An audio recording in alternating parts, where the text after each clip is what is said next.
What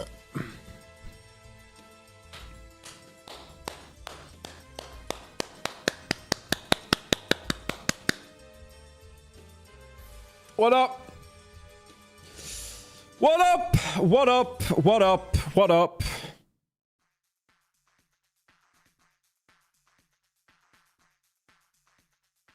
No. That's better. Why am I noticing like everything is unaligned now? This is really annoying.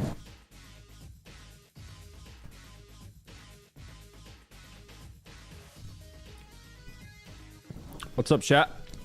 How we doing? Dead chat. I just went live, you 5-year-old. Just went live award, by the way. Shut up.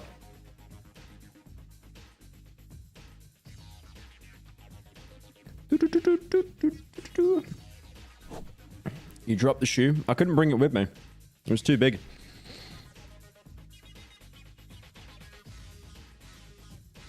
It's 2:30 in the morning? Well, why are you up then? Huh?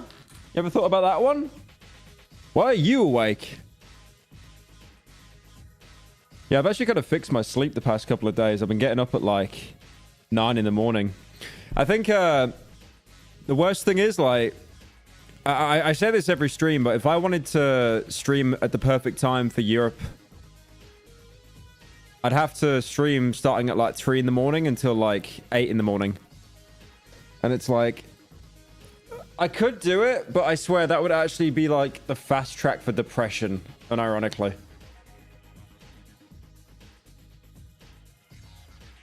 Geeked up playing Xbox all day.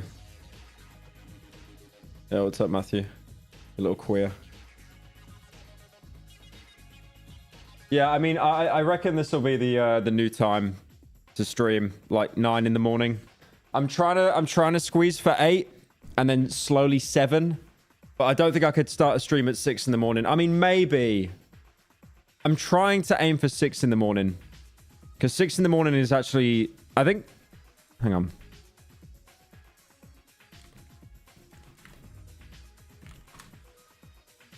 I mean, the thing is, I'm on Australian Eastern Standard Time, right?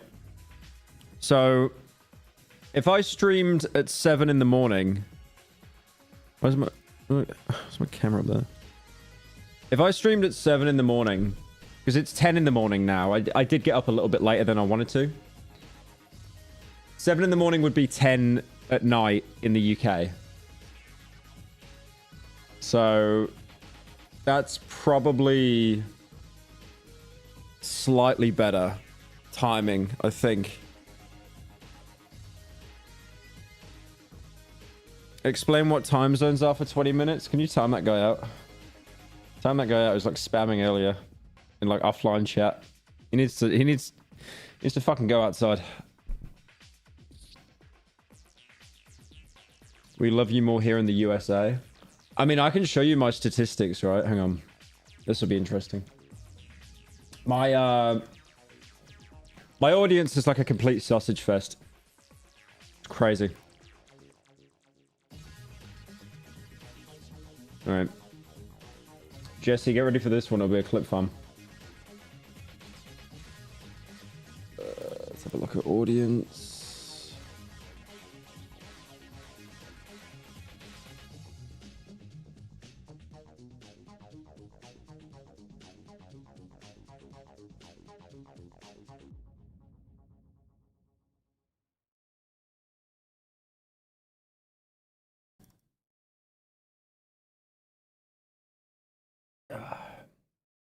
Where is it?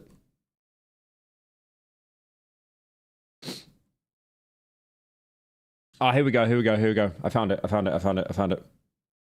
I found it. Can I share this? I'm pretty sure I can show this. So, this is my audience analytics broke down, right? Which is very interesting. So if I put myself like, I don't know, I'll put myself over here for a second. So, oh, my fucking nose.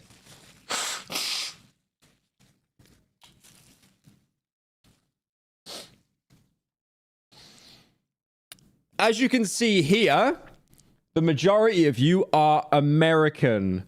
Burger, gun, school, metal detector, right? That's a huge chunk. And then second place with only 13% is the UK. And then, oh, dude, I thought Australia was my third biggest, but no, it's Canada. Unlucky. Hey, that's Pyro, crazy. I started college recently and I'm studying film. For my final I have to make a short film and wanted to make a live-action Darkwood short. I was wondering if I could use the voice acting from your video if I end up going through with the idea. Thank you, Baggy, for the 10. Yeah, that's fine. Just send me $10,000. But no, seriously, that's fine. But yeah, America is the biggest, you know. Pyro, you have to look up the Charlie Kirk show. They replaced him with Hassan. I'm not joking, they replaced him with Hassan. It's so fucking funny. The Charlie Kirk show? No, they didn't. No, they didn't. No, they didn't replace him with Hassan.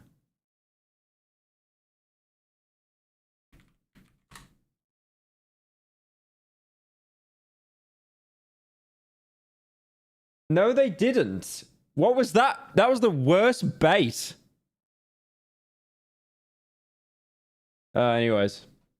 Yeah, I did a video on Charlie Kirk and stuff. It should be going out in a few hours. It was more talking about like the public reaction and stuff, which is pretty crazy. Where's my analytics again? Right, I need some fucking music here. Where'd the music go, bro?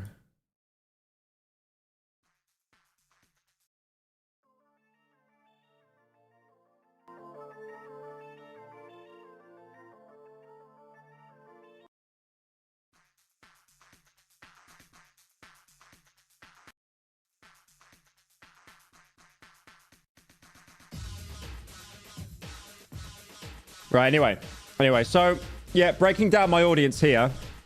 Like I said, America, burger, Sonic burger, drive-through, shootings, metal detectors. United Kingdom, TV license, stabbings, government that completely fell off. And then Canada, I don't know, they got flappy mouths like South Park and they keep apologizing, that's all I know. Australia, me fucking lighter. Oh, you can't just pocket me fucking lighter, Damo. You can't do it. Germany, some painter.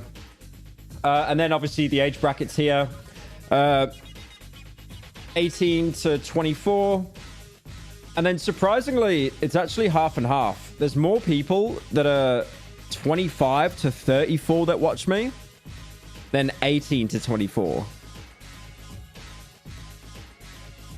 And also, look at this. Look at this for an absolute sausage fest, by the way. 89% male. 89% male. That is the biggest sausage fest. I reckon at one point, it was 100% male, and then 7% of you transitioned. Like unironically. It like 89% is crazy.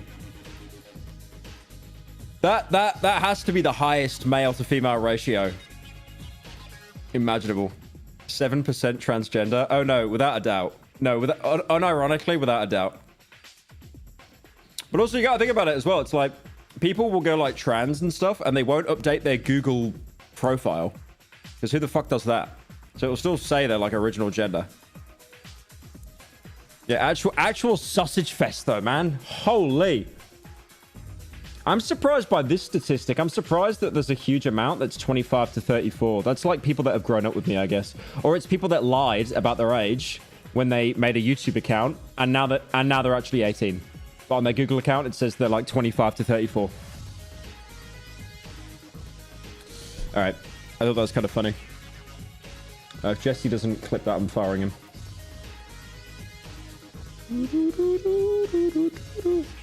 Okay, all right. I do before we get into React Andy, I do want to say something. I had like a really bizarre thought like 5 minutes before I went live, completely out of nowhere. right? Hang on, let me zoom this in a bit. There we go. Pyro, when is the 5-hour-long essay on the magnum opus that is the FNAF fan game community on Scratch? Something so scary that Scratch blacklisted the word FNAF from search. I want it now, Pyro. Thank you, James Spartan Crisis, for the 10. I don't know what you're talking about. Scratch? I thought Scratch was like a point-and-click horror game. FNAF fan game community on Scratch? Isn't Scratch that software you'd use at school to like make games or something?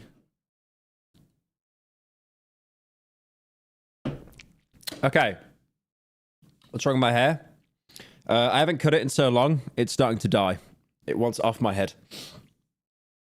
But yeah, I think I had this bizarre idea where Scratch is a game maker. Yeah, with the funny cat icon. I remember it at school. That was like 10 years ago. Fucking hell. Oh, more than that. I had this idea. You know how Charlie was playing through every single Call of Duty game, right? No, he's playing through every single Resident Evil game. I wanted to copy him and play through every single Call of Duty game. And this is like all of them. Like this is like the really bad like mobile ports and stuff like that. So I kind of wanted to do that. I might start doing that next stream. Yeah. Resident Evil. I know he did that. But I want to go through every Call of Duty. I think that could be a good idea. Not all of them.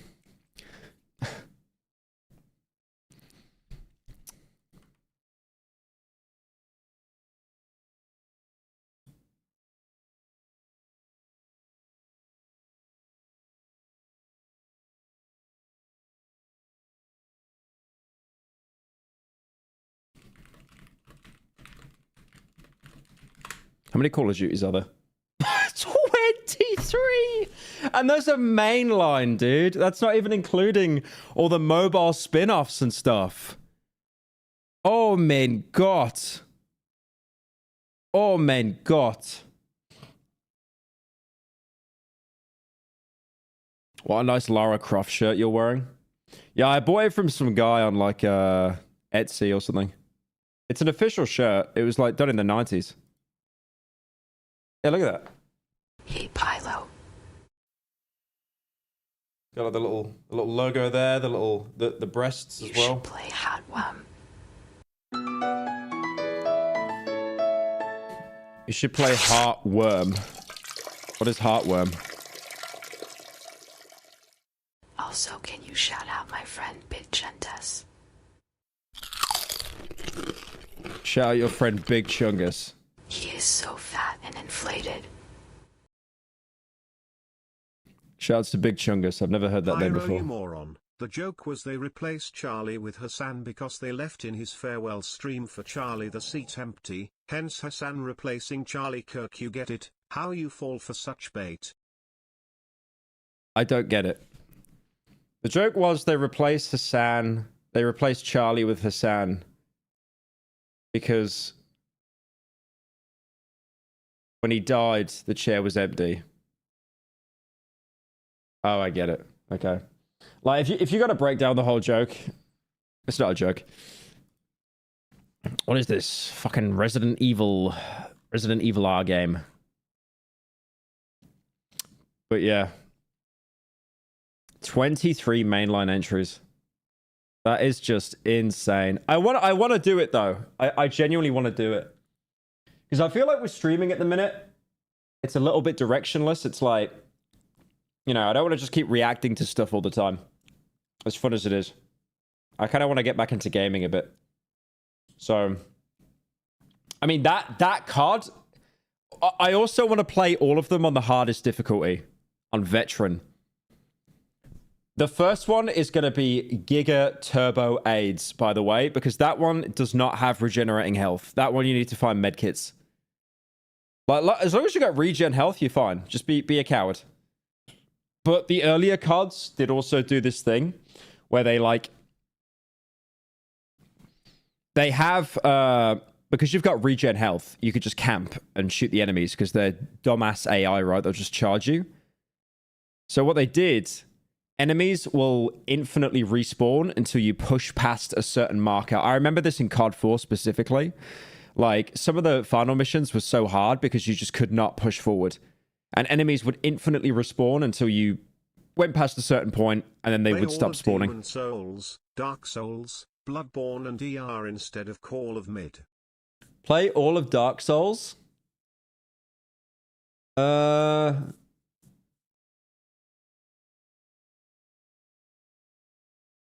don't know how I can play Demon Souls, though. What, do you mean the original or the remake? I can't really play either of them on Steam. I mean, I know that, like, a lot of these cards aren't going to be on Steam. So I will probably have to emulate some. It's funny because it's the originals that are really good. I swear, like, everything up to here will actually be peak cinema. Yeah, that's a good point, actually. It's like, these are really good. And then afterwards, it kind of just goes poo-poo mode. Yeah, maybe I just play up to Black Ops 2. Because Black Ops 3 campaign... I don't know, Black Ops 3 campaign's weird. It's like they tried to do this big kind of like twist and looking behind the player, that kind of thing, and human intention, and they obviously hired some big writers for it, but it kind of just fell flat. And then Black Ops 4, didn't they just not have a campaign at all? Anyways. Oh, by the way, I want to make an announcement to everyone who wants me to play Silksong. I got linked this tweet by my manager, right, of the Hornet. So someone actually made they made a naked mod for the Hornet, because apparently at one point she loses her cloak. Wait, what's the donor? Call of Duty 3's difficulty is bugged. The hardest difficulty is genuinely near unallayable. Look it up and be forewarned. Love you, man who sold the chins. Well, I'll look that up in a second. But anyway, so they made a naked mod for the Hornet because she loses her cloak. Literally just looks like a stickman in Pivot. And then there was this as well that I obviously got tagged in. Now I am gonna beg right now, if someone can actually make this into a playable mod, like I will pay you money. I will genuinely pay you money into your PayPal account or your bank account. If this can be reality, I'll pick up Silksong again. The reason why I dropped it is because like the views weren't there. The game was like 40 hours long. It would have been like 5 separate streams. If this could be made reality, I kneel. I'll pick the game up again. And that's the last I'll say about it. There is no widespread reports of the hardest difficulty being bugged. What? You said? Eh? The hardest difficulty is genuinely unplayable.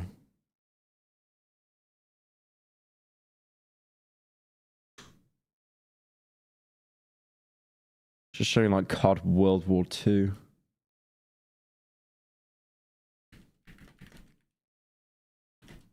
Call of Duty 3. Hardest difficulty.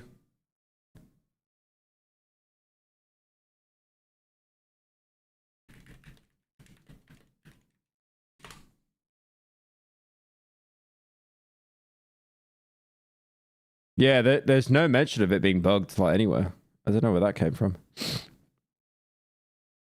One thing I do remember though in COD 3 is sometimes there were quick time events. I think there's only like 3 in the game, but one of them is like bugged. I think it's the final one in the game, where it's like there is no possible way that you can press the button input fast enough for it to be able to actually register. So you just always lose.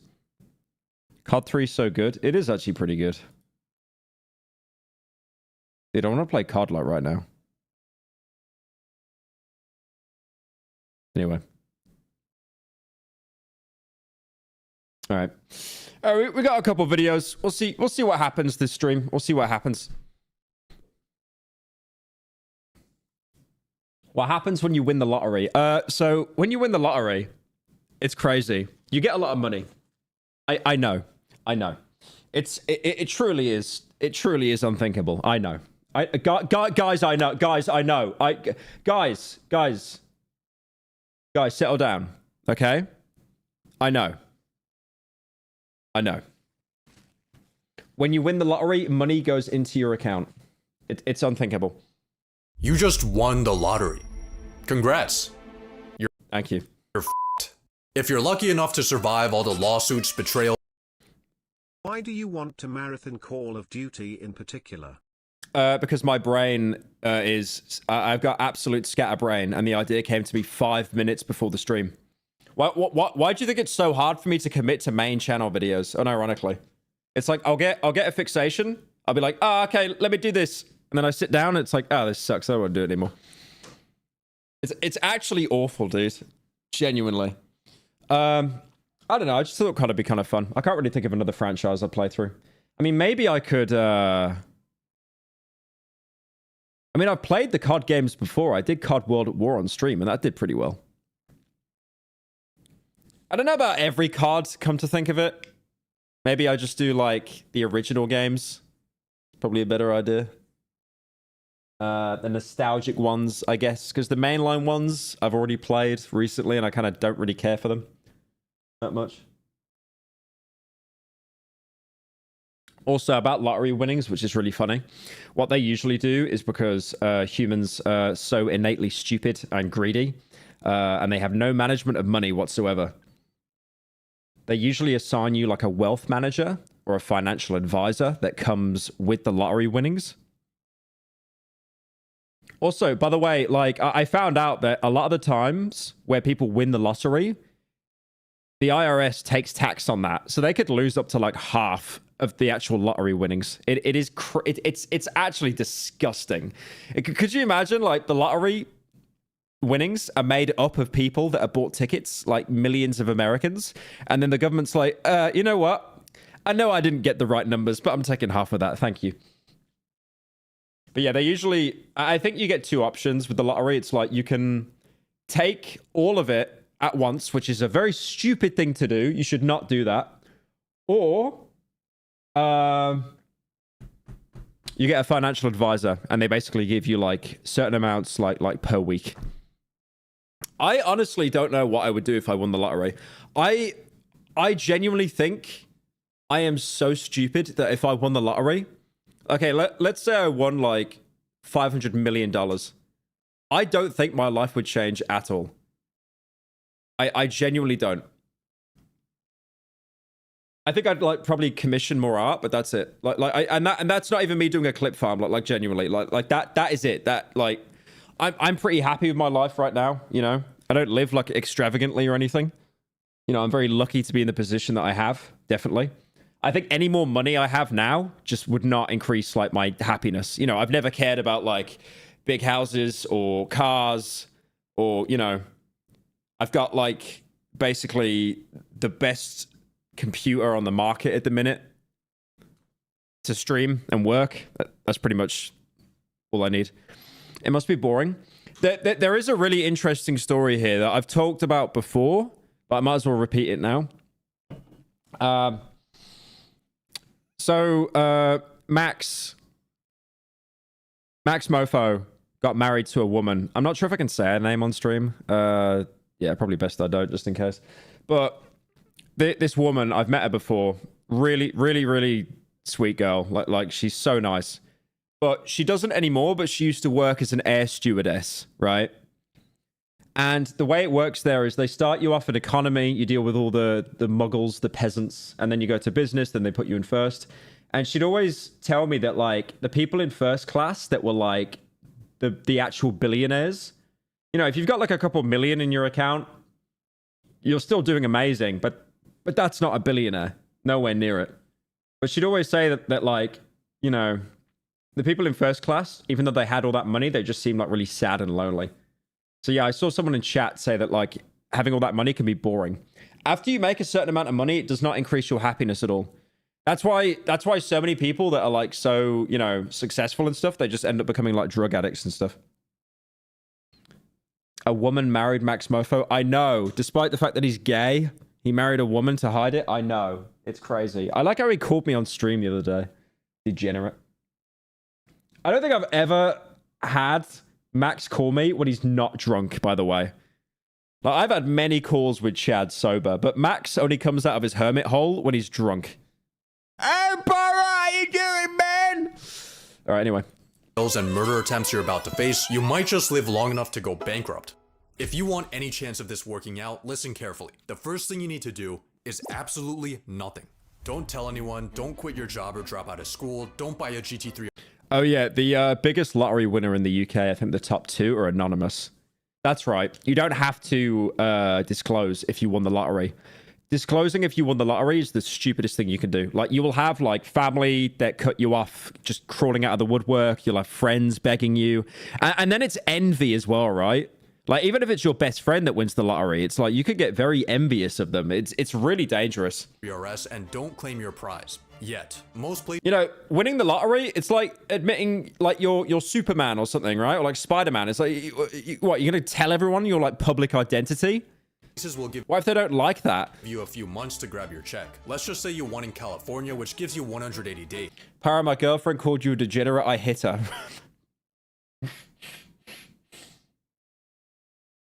Okay, we don't condone violence here. I recognize your gay little Hollow Knight picture as well. I know you're trolling. You were here yesterday. We're gonna Don't say based. use this to our advantage. Don't, shut up. But in the meantime, it is absolutely and utterly imperative that you do not lose your ticket. Time that guy out. Time that guy out. Time him out for 5 minutes. He needs to sit in the naughty corner. He needs to sit in the naughty corner. It's so obvious. Little Timmy, he's on like the family iPad under his little quilt. No one knows he's awake. This actually happened to 7 people. 3 of them didn't survive. Well, they died. Killed himself. Shoots himself dead.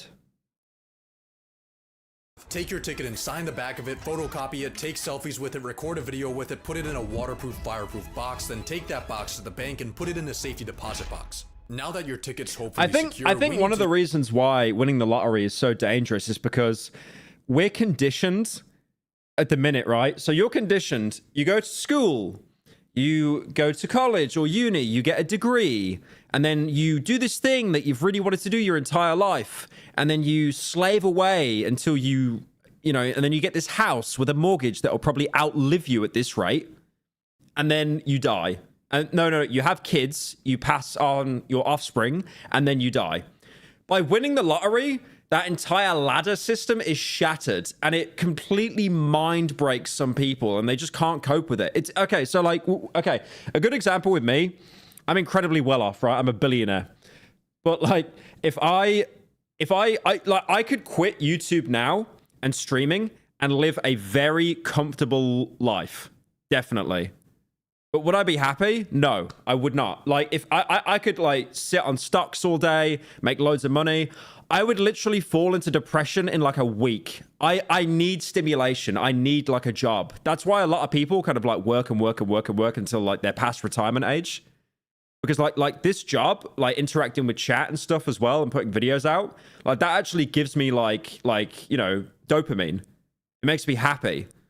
And if I had all this money and I was just sitting around like gooning all day, which is what I do anyway, like that would suck. And for a lot of people, they get this money from the lottery and then they just sit around all day and it's like, oh, I buy a car. Does that make me happy? Nah. Oh, I buy these Pyro, drugs. do you know what plop is? You know what plop is? No. I have no idea what that is. But thank you for the 10. Because it breaks people's worldview so much that they don't know what to do. It's like, you know, I can imagine if you won the lottery, the first month would be amazing. You know, it's like, oh, it's like a holiday that never ends. But like, you can only have the holiday for so long before you end up hating it. Because I feel like our brains are conditioned to adapt to things very, very quickly. You get a car air freshener. The air freshener doesn't run out. Your nose just adapts to the smell. You know, you do drugs. You feel great, but then you build up a tolerance, so you need more and more and more just to feel the same thing. Like the first hit is the best one. You buy this luxury car, you buy more and more and more, but it doesn't give you that first hit of when you bought the first car.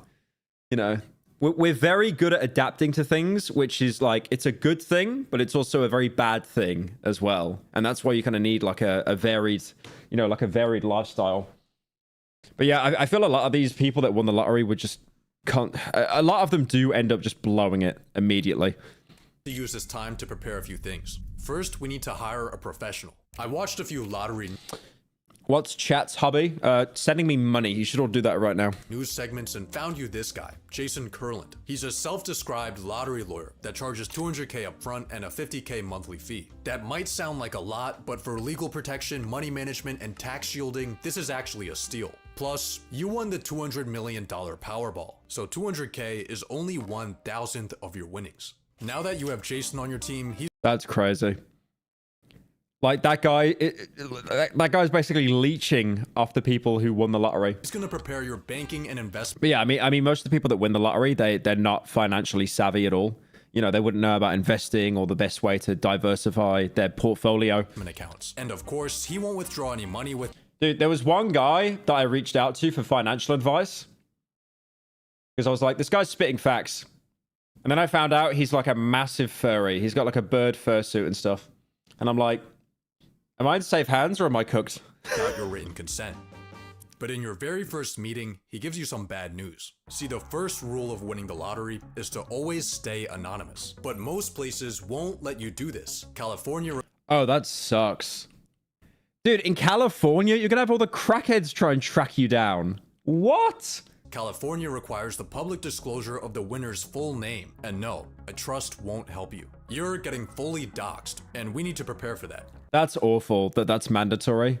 By the way, here's all this money. Your life's over now. But first, your phone rings. It's your boss, telling you off for being late to work. Resist the urge to show up to the office with an AR. Notice the American makes a gun joke. Lamau. 15 and instead put in a 2-week notice. Leaving on bad terms would just give your coworkers an excuse to sue you. Oh. Ohio man sues co-workers after $99 million lottery win. Man sues co-workers for leaving him out of $50 million lottery win. Dude, I saw this lottery win video that was so sad. It was like, I'll see if I can find it. It was like a mom and a son. And it just shows that, like, families fall apart over this. What the fuck is this? All right, listen up, guys. We have to go in this wizard tower. We break Holy wizard friend slap. everything, and we try to escape without being caught. And we have these wands where we can just cast spells and do. Oh, there's one. One more, guys. One more. Is that the PS1 style game? With a fine texture warping so everything looks wobbly? One more, guys. One more. Oh my Kino! Two. Oh! Chocolate strawberry. I'm a fan of. I mean, that could be a really good game, but unfortunately, sadly, friend slap. Lottery win mom and son. This is a pretty old story. Ah, here we go. 7 years ago. Yeah, this is sad, dude. This is really sad. I like the way how YouTube works, by the way. Like, this got covered 7 years ago. And then a guy just turns it into a short, gets 4.4 mil. You know what I love so much about, like, short form content? Where, like, you have, like, the clip of what you want to see. Do I have paint? Do, like, a pirate software here. It's like, the way it works now with short form content. How do you use paint, by the way? That brush is too thin. How'd you make it more fat? How'd you make it larger? How do you make it larger? Oh, there you go. Close enough. So the way that short form content works now is like it used to be half and half. And this is like, you know, thing you want to watch. Holy spelling. Okay, let's ignore that. So the thing you want to watch is like up here. And then the guy that would just be like, you know, not doing any kind of reaction would just be here, right? This is the guy who basically runs the channel, and he had nothing to do with the top video. He basically just, for some reason. But over time, it's got so much worse. Now I want to watch. Frame. I want to watch the thing that you stole the clip from. It's so bizarre. Like if you add commentary and stuff, fair enough. But most of these people, they just sit there, and they're just doing this. They're like...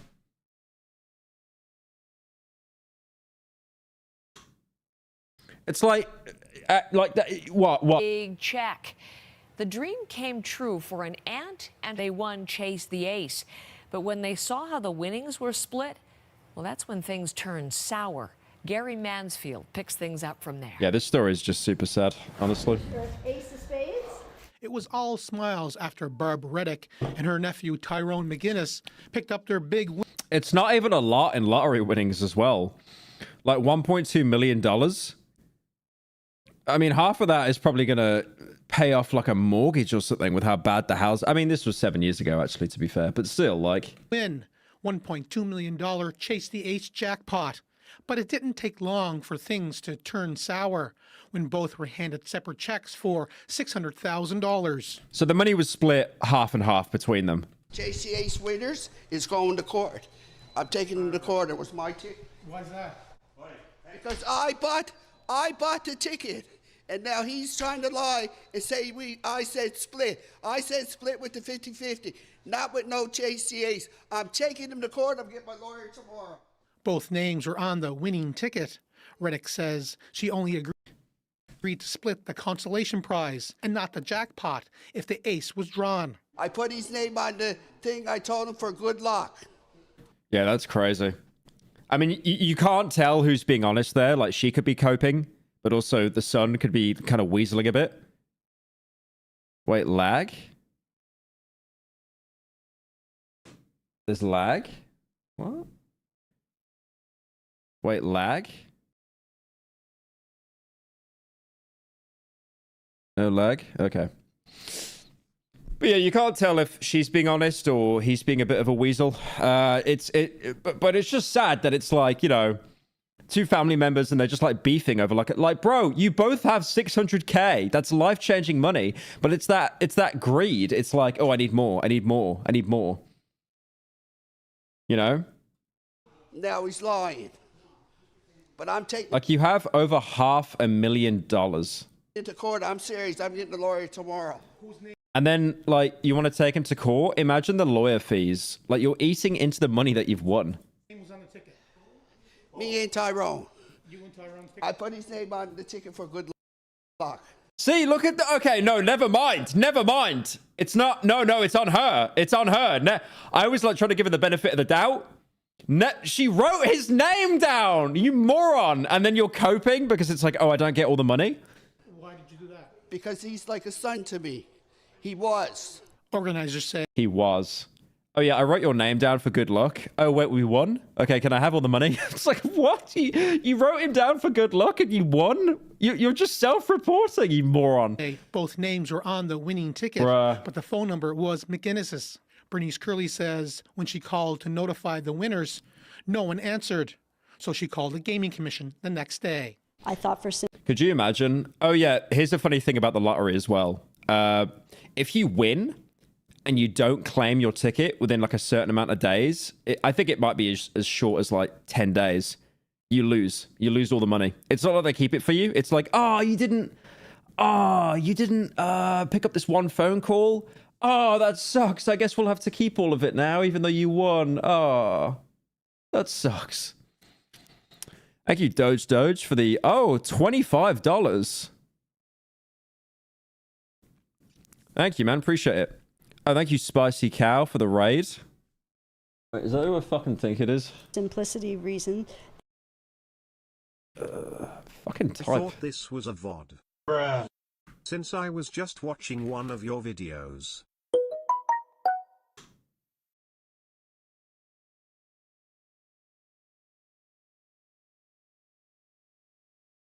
Oh, it isn't who I think it is.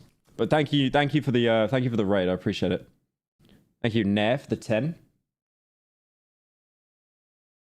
Yeah, Doge, thank you for the $25, man. Appreciate it.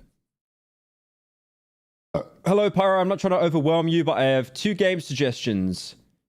Nubby's Number Factory is a plinko... What?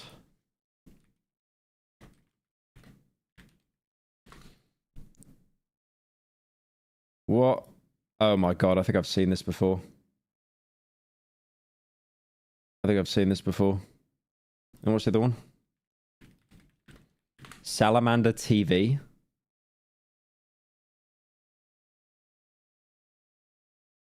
Oh, you said at the end, I'm drunk right now. Okay, no, never mind. It totally makes sense. It totally makes sense.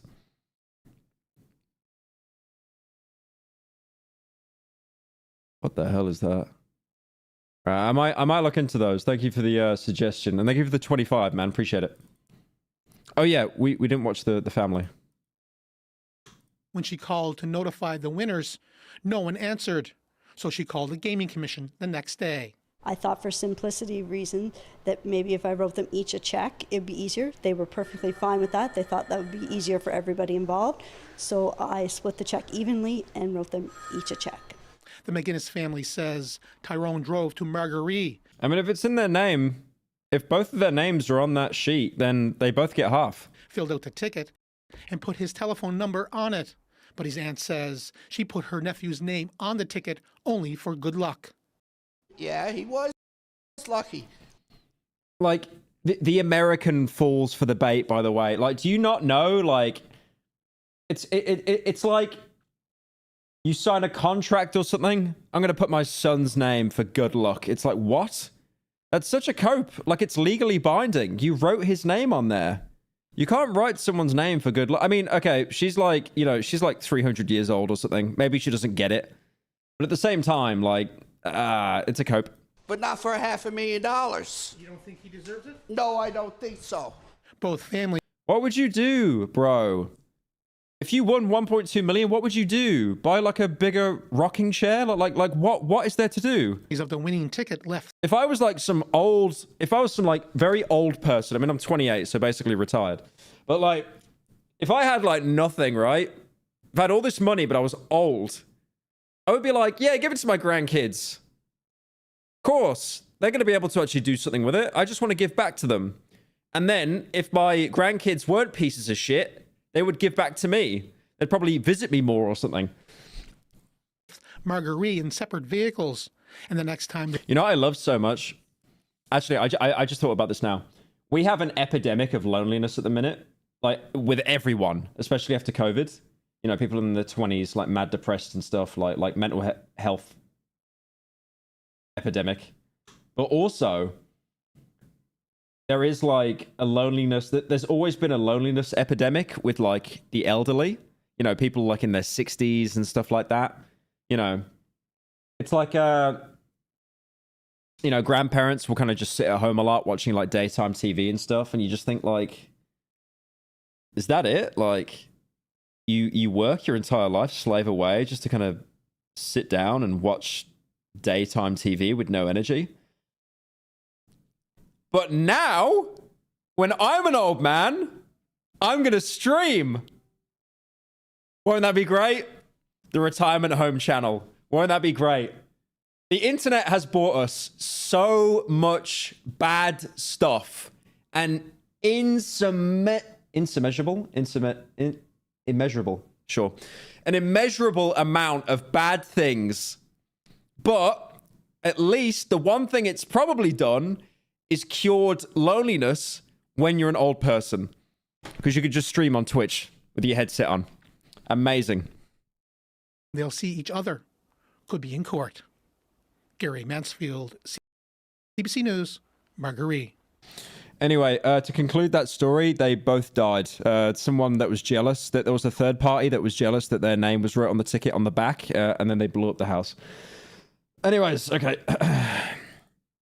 Now back to concealing your identity. Delete your social media, get a new phone number, make a new email, and change your primary address to a PO box. Yeah, deleting your social media works. It's not like there's websites that archive everything you've posted.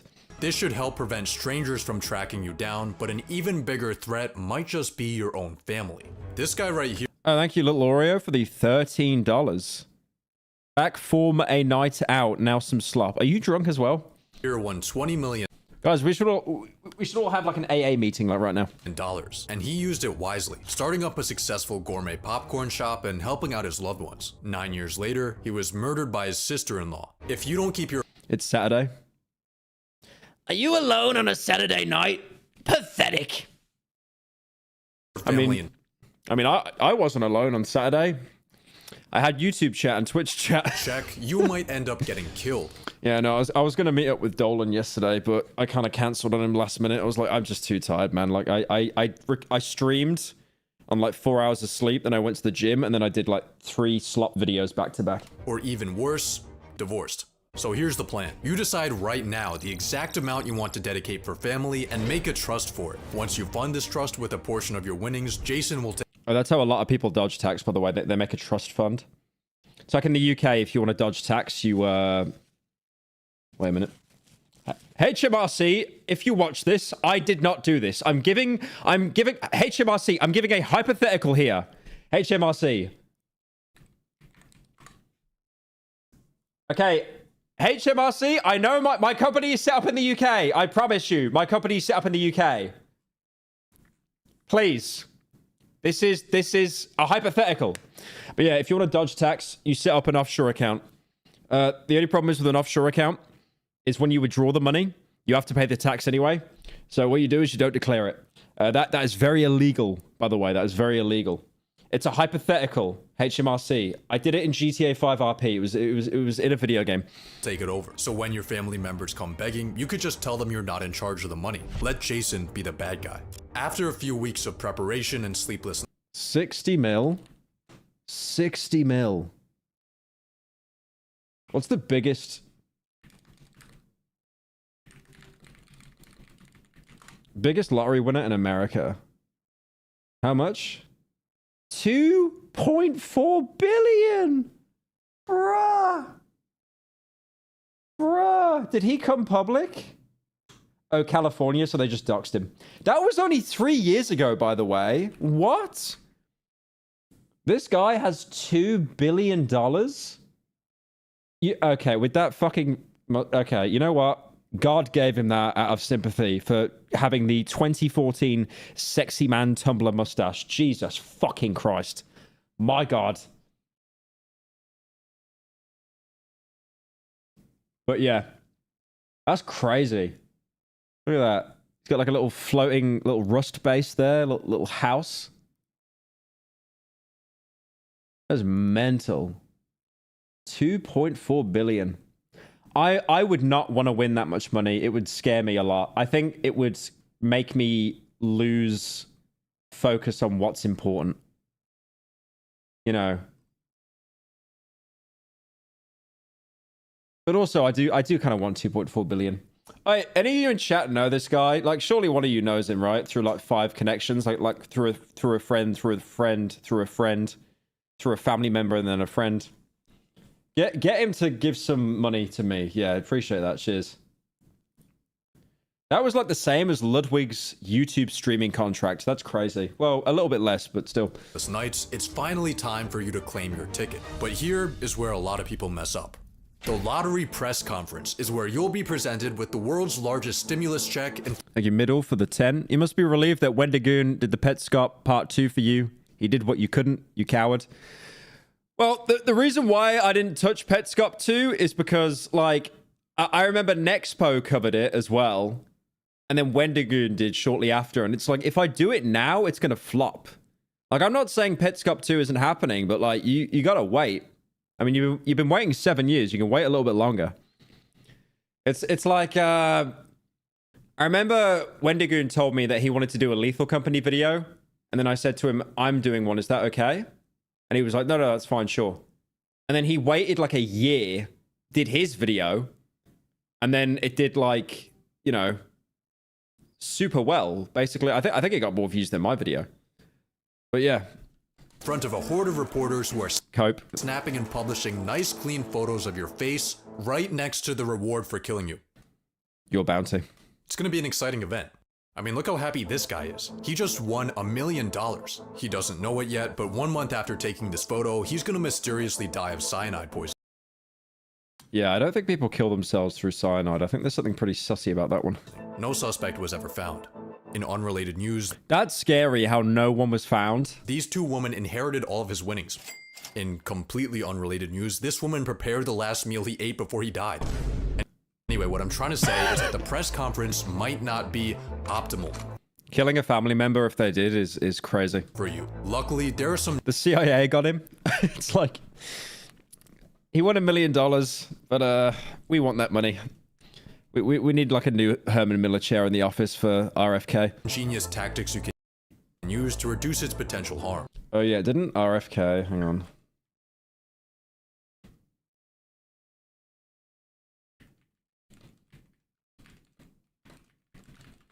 Did he say that violence is caused by video games? Oh, there we go. 3 days ago.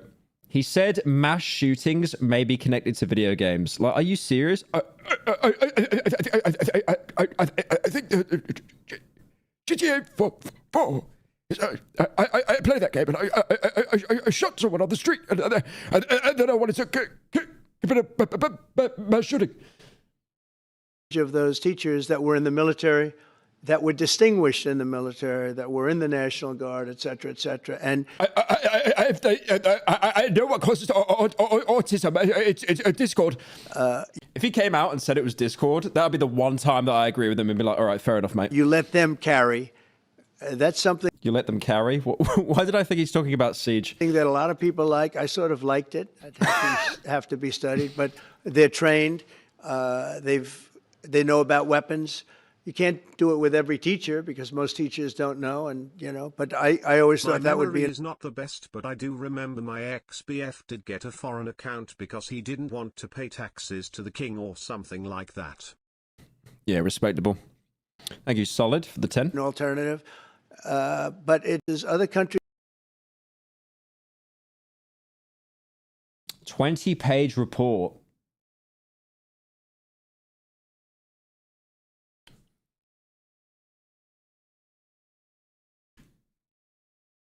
He suggested a casual link between mass shootings and the playing of video games. Bruh! This is like what people were complaining about with like GTA 3. Are we really bringing back this dumbass argument again? Like, video games do not make shooters, man. What makes shooters are people that don't get like any social interaction and they isolate themselves and then they blame society for their isolation because they feel like they can't reach out to anyone. It's a mental health crisis. Video games probably fucking help more, if anything, stopping them from being a shooter because then they get to like express it in a video game. It's not training them. It's probably doing the opposite. It's a stress relief. Like, you remove video games for someone that never goes outside. What are they going to do, bro? Dress up as a femboy on Discord? Watch YouTube with no food? Great stuff. I have a tapeworm in my brain. Is there a clip of him talking about this? Probably not.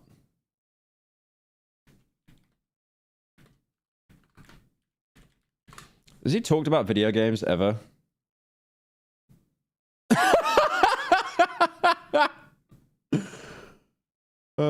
United States Secretary of Health and Human Services Robert F. Kennedy Jr. suggested video games as well. And would consider fairly illogical observations, which will come. Are you going to No, I want to hear him speak. I know there was a clip of him talking about autism, like he's going to find out what causes autism. Robert F. Kennedy Jr.'s controversial new comments on autism. At his first news conference as health secretary, Kennedy addressed the CDC's latest report on the rising number of children being diagnosed with autism, and Thompson has the latest. I mean, the reason why it's an epidemic is because it's probably easy to diagnose now. You know, it's like all those, you know the people on Twitter with pronouns and stuff, and then they have autism, ADHD in their bio. But like that's an actual epidemic. Like I got diagnosed with that shit as well. Some of the key. Oh God, here we go. He speaks. Some of the key numbers. Speaking for nearly 30 minutes, the nation's top health official, Robert F. Kennedy Jr., taking aim at the CDC's latest report on... We know it's a preventable on rising autism rates. This is a preventable disease. It's a preventable disease. All you need to do is get off Discord and go on a walk. We know it's an environmental exposure. The report released Tuesday says 1 in 31 8-year-olds. I don't believe it's completely environmental exposure. I believe partly it is, definitely. I can believe all the shit that we put into our system can like impact the development of like a child's brain. Definitely, I agree with that. But it's not like preventable with everyone. Were identified with autism spectrum disorder in 2020. Why does he sound like that? Unironically, he got like a pork tapeworm that ate part of his brain, basically. 22. So what people try to do is like they try and use the argument that whenever he has a bad take, it's the worm speaking on his behalf. Up from 1 in 36 in 2020. RFK Jr. discounting the CDC's own previous finding that genetic predisposition is a risk factor in developing autism, and doubling down on his assertion that it's an epidemic. Genes do not cause epidemics. You need an environmental toxin. Dr. Zach Warren is one of... It's all the microplastics. You need a glass bottle. The authors of the CDC report. We have data. Like, it is an epidemic, though. Autism and ADHD is a fucking epidemic. Jesus. Like, you look on Twitter, and it's like 1 in 3. You look on Blue Sky, it's everyone. But, like, you know, I think it's because they're easier to diagnose now. Only recently, in the past few years, did fucking medical people actually realize that you can have autism and ADHD. Before that, it was like, no, you have one or the other. Only recently, within the past like half decade, they've actually realized that actually you can have both. That a certain percentage of some... It's all the worms. These are kids who will never pay taxes. Surely that's out of context. These are kids who... Factors. That has to be out of context. RFK Jr.'s... Dude, I get diagnosed with ADHD. I never have to pay taxes. Holy, free. Bleak. Do you know how much money? Do you know how much more money I would have if I'd never paid taxes? Description of people living with autism causing outrage. Autism destroys families. These are kids who will never pay taxes. If you have autism, just be on Discord all day, screen sharing your shitty game that you'll never finish, or you screen share your art that you're drawing on your tablet. They'll get 3 likes on Twitter. They'll never hold a job.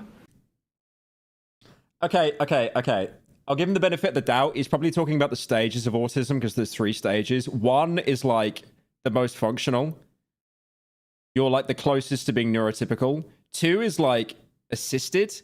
And then stage 3 is like you need a carer. Like you cannot function like physically, mentally. Like usually you're completely nonverbal. So there are different stages to it, to be fair. But the way he's saying it, or the way that the news report has clipped it, just makes it sound like if you have autism, you're fucked. They'll never play baseball. They'll never play baseball. They'll just play Silksong instead. They'll never write a poem. They'll never go out on a date. And we have... Well, he makes a good point about no one going on a date. I mean, look at you guys in chat. But thankfully, I don't think RFK Jr. knows about Discord. To recognize we are doing this to our children, and we need to put an end to it. It is demeaning, it is dehumanizing, and it is flat out wrong. Sam Branson has a PhD. I think autism is an epidemic.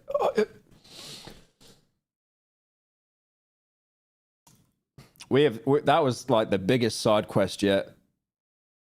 Autism's a spectrum. Holy true in chat, you get some Reddit gold.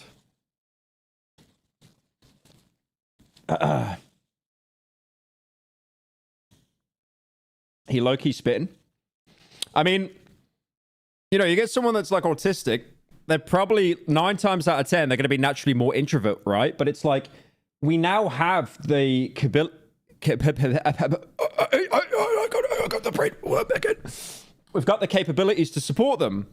You know, like back when my parents were like my age, you'd be going outside a lot more and stuff, right? You know, like touching grass, like, you know, like there was no computers or anything like that. Or if there were, they were first being made. This is before like the shitty AOL startup sound in like the early 2000s. But like, you know, society changes. And if you get people that find it hard to socialize, we now have the capacity to support that. But I definitely think there needs to be a bigger focus on like mental health care. Because I find it funny that like in most first world countries, mental health care is just absolute dog shit. It's like, you want a therapist to talk about your feelings? Oh, but you don't have money. What's the waiting list? 5 years. I hope you don't kill yourself by then. It's just so stupid. Renting a car will stop people from tracking your license plate. Wearing a disguise. I don't want to have a son. I want a son that plays baseball. I don't want a son that becomes a streamer reacting to lottery winning videos. This will lower your profile as long as it's not ridiculous enough to go viral. But the smartest way to handle your press conference. Can you just write a fake name, surely? You just lie. No, they probably check your ID, right?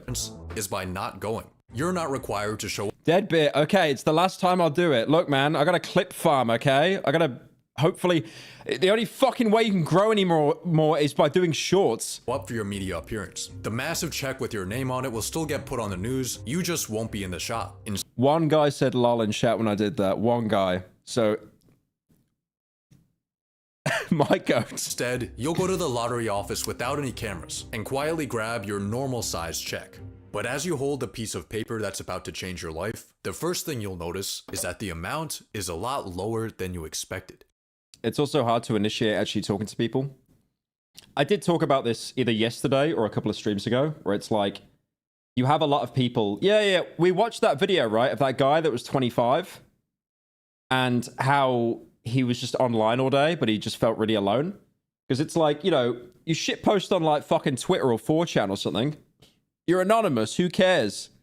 But then you actually talking to someone, it's that barrier of like, are they going to like me? Am I going to be liked? What if I say something wrong? Like, it's not you posting words anymore. It's this, it's like, socializing can be a fucking battlefield sometimes. Am I saying the right thing? Am I doing the right thing? Like, I got diagnosed with RSD, with, that came with the ADHD. It was a DLC add-on. It means like rejective sensory dysphoria. And it basically means like, you know, if you think you've said the wrong thing or something, and it's like, it's kind of cringe. For me, it's genuinely like, it's the worst fucking feeling in the world. It's like actually getting punched in the liver or something like that. So it's basically just like, what I like to call it the apologist syndrome, where you just try to people please as much as possible. Like, it sucks. See, there are two ways to claim your prize when you win the lottery. Rejective slop dysphoria. Well, it's not rejective because I make slop. If you want the full advertised amount, you need to take the annuity, which means your prize gets paid out over. Wait, let me see the fucking... What are the symptoms of it again? This is not fucking WebMD shit, by the way. I had to pay someone to get me done with this. I don't agree with all of these. Low self-esteem. My self-esteem fluctuates a fuck ton. You know, sometimes I just don't want to socialize or see anyone. High levels of anxiety. Again, that's also variable. Sometimes I've got insanely bad anxiety. Sometimes I don't. Difficulty maintaining relationships. I wouldn't say that that's a problem, personally. Rumination and perseveration. I guess rumination isn't like overthinking, definitely. Negative self-talk. Yeah, absolutely. But I feel like it flips. Like, sometimes I will have the worst opinion of myself. And then other days, it's like, okay, you're kind of based. Sudden emotional outbursts, following real perceived criticism. I wouldn't say that. I'd say I'd internalize it. Isolating yourself. I'd say I used to do that a lot. I've got a lot better at that. Sudden and often extreme emotional outbursts. Yeah, again, not really. Withdrawing from social situations. Yeah, I don't know about that one. I don't know about... The problem is every single one of these is fucking different. God, these are all so gay. Like...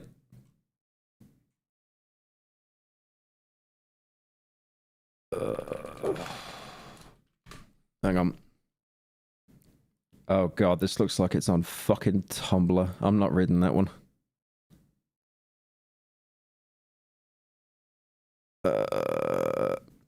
Negative self-image, difficulty handling criticism, swift mood swings.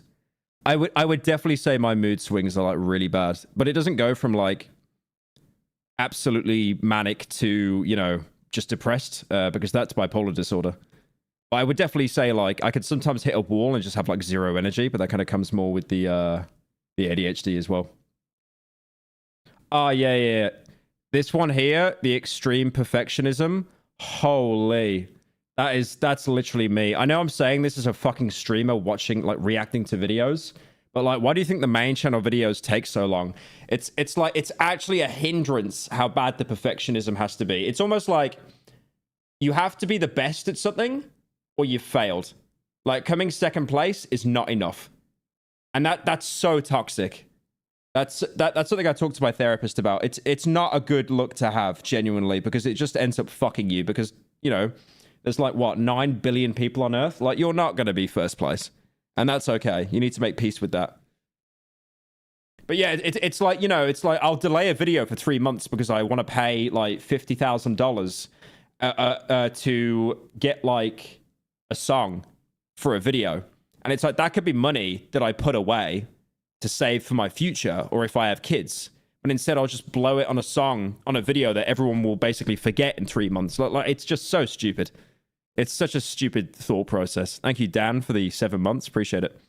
Over the course of 29 years. But you took your prize in the more popular lump sum, where you get all the money at once, but it'll be just around half of the total jackpot. On top of that, since you won in the US, you're getting taxed. But don't worry about this, because the authorities have already withheld all the taxes you owe from your check. Just kidding. They've withheld some of your taxes, but way less than what you actually owe them. So they don't even show you the full winnings, and then they take some anyway? Luckily, Jason has an accountant on his team who can guide you through the how much do you owe the government death trap. I wonder what the timing is between winning and then actually being able to, like, claim the money. Because in that window, do you have enough to call one of these lawyers and get everything organized? So after factoring in the lump sum and taxes, your jackpot has gone from 200 million to a measly 70. I guess it'll have to do. But before you even cash your check, your phone starts blowing up. All of the friends and family that have your phone number are asking if you're the mysterious winner. Remember, the public only Can you pay my rent, lol? Has your name, but not your face. You can tell some people you really trust, but be careful. Maybe even use an NDA. Now, it's finally time to make your deposit. After your check settles, you'll see more money in your bank account than you even thought. It is scary how it happens, though. You know, it's like when my family kind of realized that we started to have money through YouTube, I remember people would reach out to my like friends would reach out to my dad, texting him that I haven't spoke to him in years, like asking him for money because he was my dad and he's part of the company. It's very strange. It's very strange how when someone has money, other people then feel entitled to it. It's very weird. Was possible. Hopefully you're using a larger bank and not a credit union where your checking account would probably be worth more than all of their assets combined. But even with a massive institution holding your money, you still have a problem. Only 250,000 of your dollars are insured. But how risky actually is this? Well, ever since 2008, uninsured depositors only lost money in 6% of US bank failures, and large banks like Chase or Wells Fargo are designated as systemically important financial institutions. Dude, I have an idea. You win, like, you know that Mexican guy that I showed earlier who's the biggest lottery winner in the world, like $2 billion? Why doesn't he just go to a casino, put it all on red? Because you know what the funny thing is about that scenario? No casino would take him. Not a single casino would accept that amount, I guarantee you. And I don't think any online casinos would accept it. Because if you go into a casino saying, I want to put $2 billion on red, the slight chance that the house lost, they would go fucking bankrupt immediately. They're like, no. I also like that, by the way, because gambling is like private. The fact that they can deny you service, I've always found that crazy. Like, they will take and take and take from you, and they'll never say... You'll never hear someone at a casino say, you're losing too much money, I think you've got a problem, you need to leave. You'll never hear that. You get too drunk, sure. But you'll never hear that. Because they can't see your bank account. They'll just rinse you until you're dry. But if you win too much, then it's like, no, no, no, sir. We won't accept your service here. You're doing too well. You're banned. I remember seeing that happen in like Fallout New Vegas, and I was like, that can't be real. Surely it's a video game. And then, you know, I just saw it happen like when I was at Crown in Melbourne. It was just like, it's stupid. Thank you, Weppy, for the raid. Appreciate it. AKA, they have the US government as their sugar daddy, so it would take a lot for them to go under. Chances are you'll be fine, but still, you should. They have the right to kick you out, citing that you are an advantage player, and you can't say otherwise. Yeah, it's such a cope. Like, they have all these systems in place so you can't card count and stuff, like the shuffling machines, and then it's just like, no, no, no, you cheated. You should move this money somewhere else. It's time to hit up Jason to fund your trusts and... I remember, like, when I would play at casinos, like I never played big or anything, you know, I just, I'd go to, like, the Crown in Melbourne, like, you know, once a year or something like that whenever I visited Melbourne. I mean, I've been in Melbourne now for, like, 2 months. I haven't been there once. But I remember, like, when I'd go there, and any time I would win money, like over $100, like AUD, which is like 50 quid or like $60, like American, you'd always have someone come up, like the dealer would kind of go still, and you'd always have this like authoritative person come over with an iPad, look at you, and then like what they're doing is they're making sure that you're not winning too much. That's exactly what they're doing. It's actually fucked. And investments. Let's give him 40 million to manage for you. And with a conservative 6% return, this will be making you 200K a month. You could put 10 mil. It's like, oh, this guy won like $100, but he's down 500. Okay, no, that's fine. Keep going. Into your family trust, and now you have $20 million. I find that crazy when you go into casinos. They track you. They track everything you do. Dude, I think a casino is safer to be robbed in than a bank because of all the cameras. Dollars in pure spending power. So let's get down to business. First, you need a new house. I say go with this $10 million LA mansion. It's got a master bedroom where you'll wake up to beautiful ocean views, a 500 bottle wine cellar, an infinity pool, and a movie theater. But one thing's... That's $5 million. Dude, I think my house in the UK is bigger than that. And I paid like a fraction for that. Missing. What, like, LA is actually a joke, unironically. Like, the housing market there is so bad. That's not a big house, man. I mean, it's a big house, but for $5 million? That's better. Any toy you ever wanted is now yours. Your dream watch, your dream fit. Oh, these watches are so gay, by the way. Like, you know. Like this is the watch of soy, the Richard Mille. Like, oh my god. These start at like $300,000. You know what the funny thing is as well? I could go out and buy one of these watches, right? But it's like, what is the point? It's like, what a waste of money. Also, I don't... Okay, this is like actually autistic, but like I don't like having stuff on my wrist, like watches and that. I just don't like the feeling. But like, I bet you that watch costs like 20 grand to make max. That markup just for the label is insane. Dream fit, your dream growth. Wait, what are these? $20,000 for a bomber jacket that it just looks like it's from Pajero. $8,000 for pants. What? What? $8,000? Look, I get it, right? I get it. Look, the streamer is wearing Gucci shorts. I get it. But it's like, I've had these for like 5 years. They were like $200, I think, or £200. They've done me well, because I'll just fucking walk around and lounge in these all day. But like, that... Oh my god. I don't think I've updated my wardrobe in like 5 years. But that is... $7,000 for shoes. And you walk down in the street and no one is going to notice that. What is the point? And I've seen like so many documentaries about like Louis Vuitton and Gucci and stuff, and it's all a scam. All of it. It's all made like It's all made for like 10% of the cost. You're not paying for like some royal velvet material or anything. You're literally paying for like the label. That's it. Grocery haul, being a lottery winner is all. I remember Young Lean. I won't pull up the clip because I've shown it too many times, but Young Lean made a really good point where he basically said like, stop buying expensive shit. If you're dripped head to toe in Gucci, you're going to look cringe. It's more important to actually look up styles and find a style that's good for you. Awesome. You're also starting to realize why rich people live longer than poor. That's why I'm going to get a fursuit. Poor people. Not only can you now afford any medical procedures you want, but you even have a private doctor. You pay them $20K a year to be on call for whatever you need. You also get a...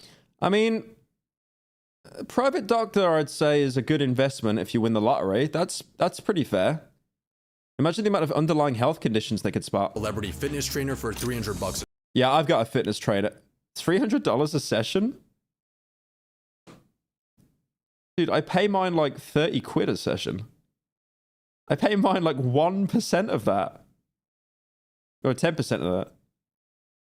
Why would you hire a celebrity one? A session, and of course a private chef to keep your diet perfect. But even more important than this is your total... There's actually YouTubers I've known that have had private chefs. Lack of stress. It's like, why? Stress. Not having to worry about bills, work, or housing, and having the free time to hang out with friends or take a midday nap has vastly improved your overall well-being. Do I have to change my life when I win the lottery? What stops me from living the exact same life? Holy based comment. Holy based comment there. This is the thing. It's like, who's a good example here? Like Kendrick Lamar. Like the guy still lives in the same house. He might have moved now, actually. But like that guy lives a pretty humble life. Even though he's incredibly wealthy and rich.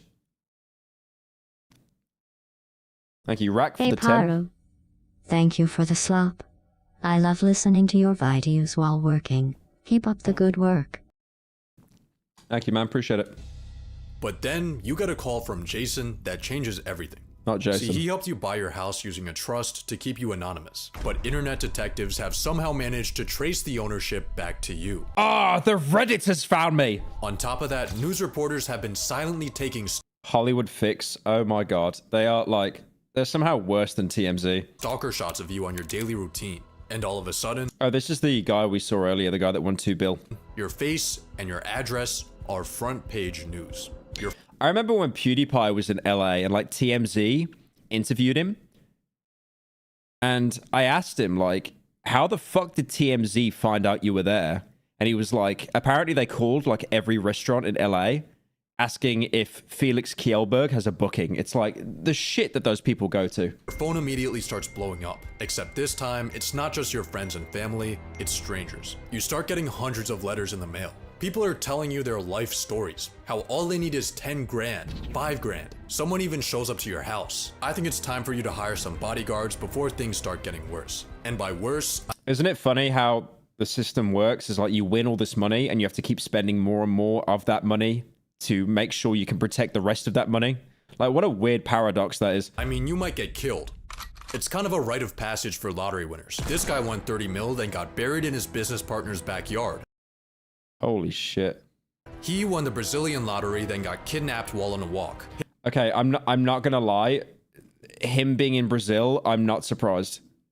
Like, I'm not even being racist here. Like, the amount of kidnappings that happen in Brazil is absolutely insane. Like, I would rather win the lottery in, like, California than win it in Brazil. Like, you are a marked man if you win it in Brazil. I would just flee the country. His house got broken into, and he was shot to death in front of his kids. But you have one advantage over all these unlucky winners: your location. Most of these tragic fates happened in not-so-great neighborhoods. You, on the other hand, are in a $10 million LA mansion, surrounded by people who are familiar with money. Hopefully this will protect you from any real danger and allow you to peacefully live the high life.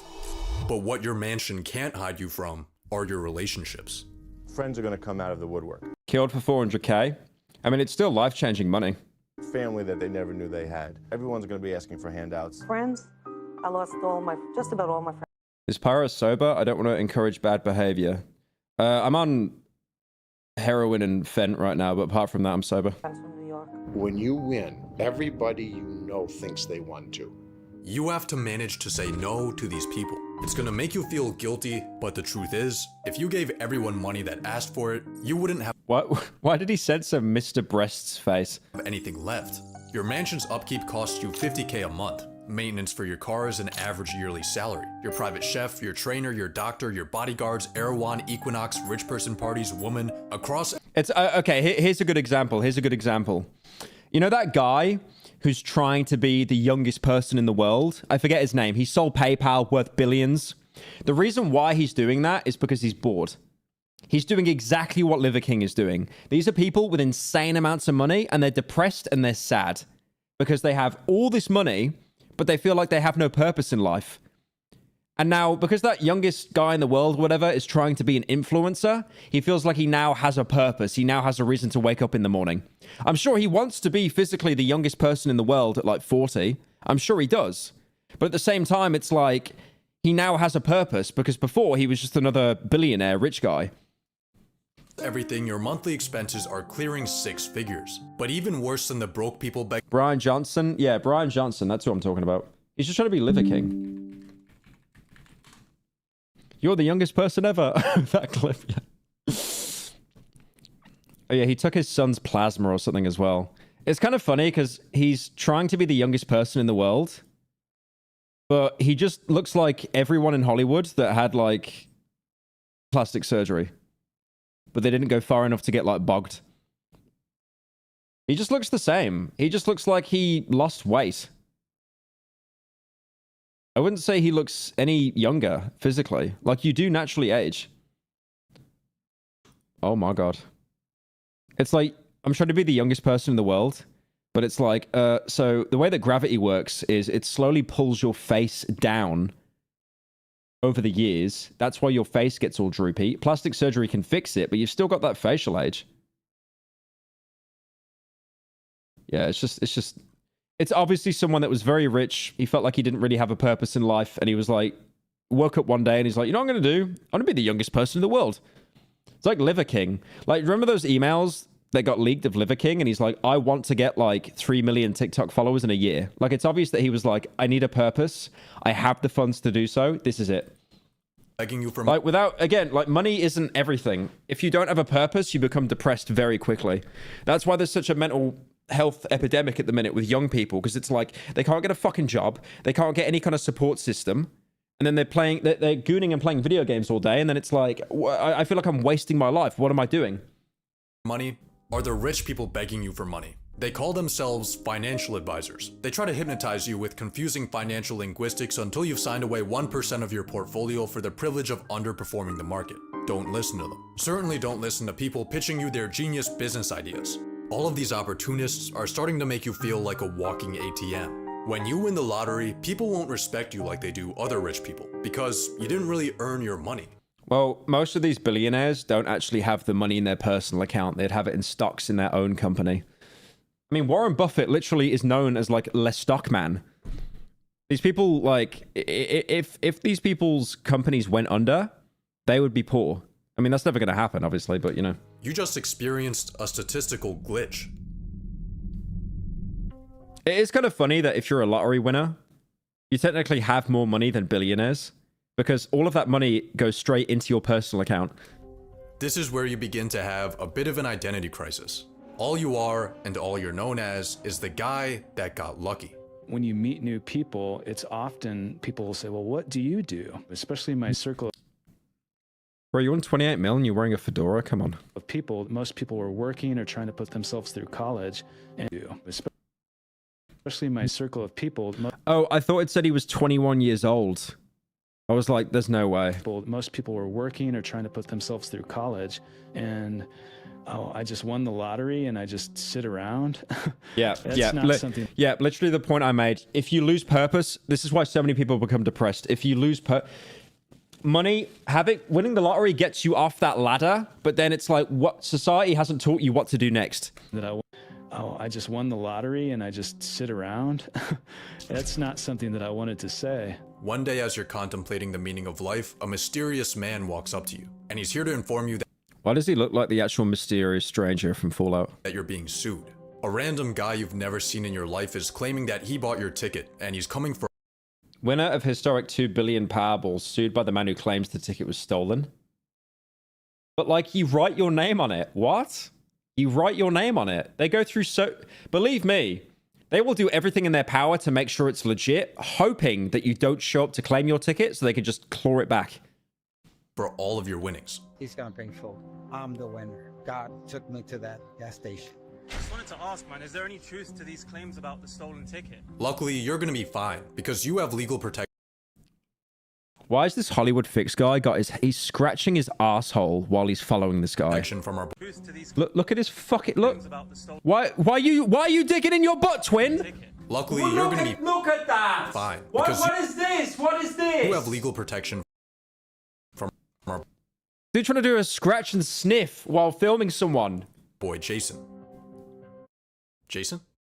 A New York attorney known as the lottery lawyer is now charged with extorting lottery winners in a $107 million It's over.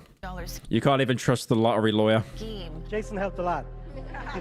He was the first guy I called. We're gonna have a lot of fun with this. Jason Kurland, along with 3 others, now facing charges ranging from wire fraud to money laundering.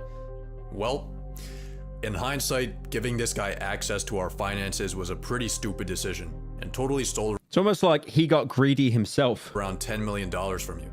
He's obviously going to prison, but that's money you're not getting 13 years. Damn, unlucky. back.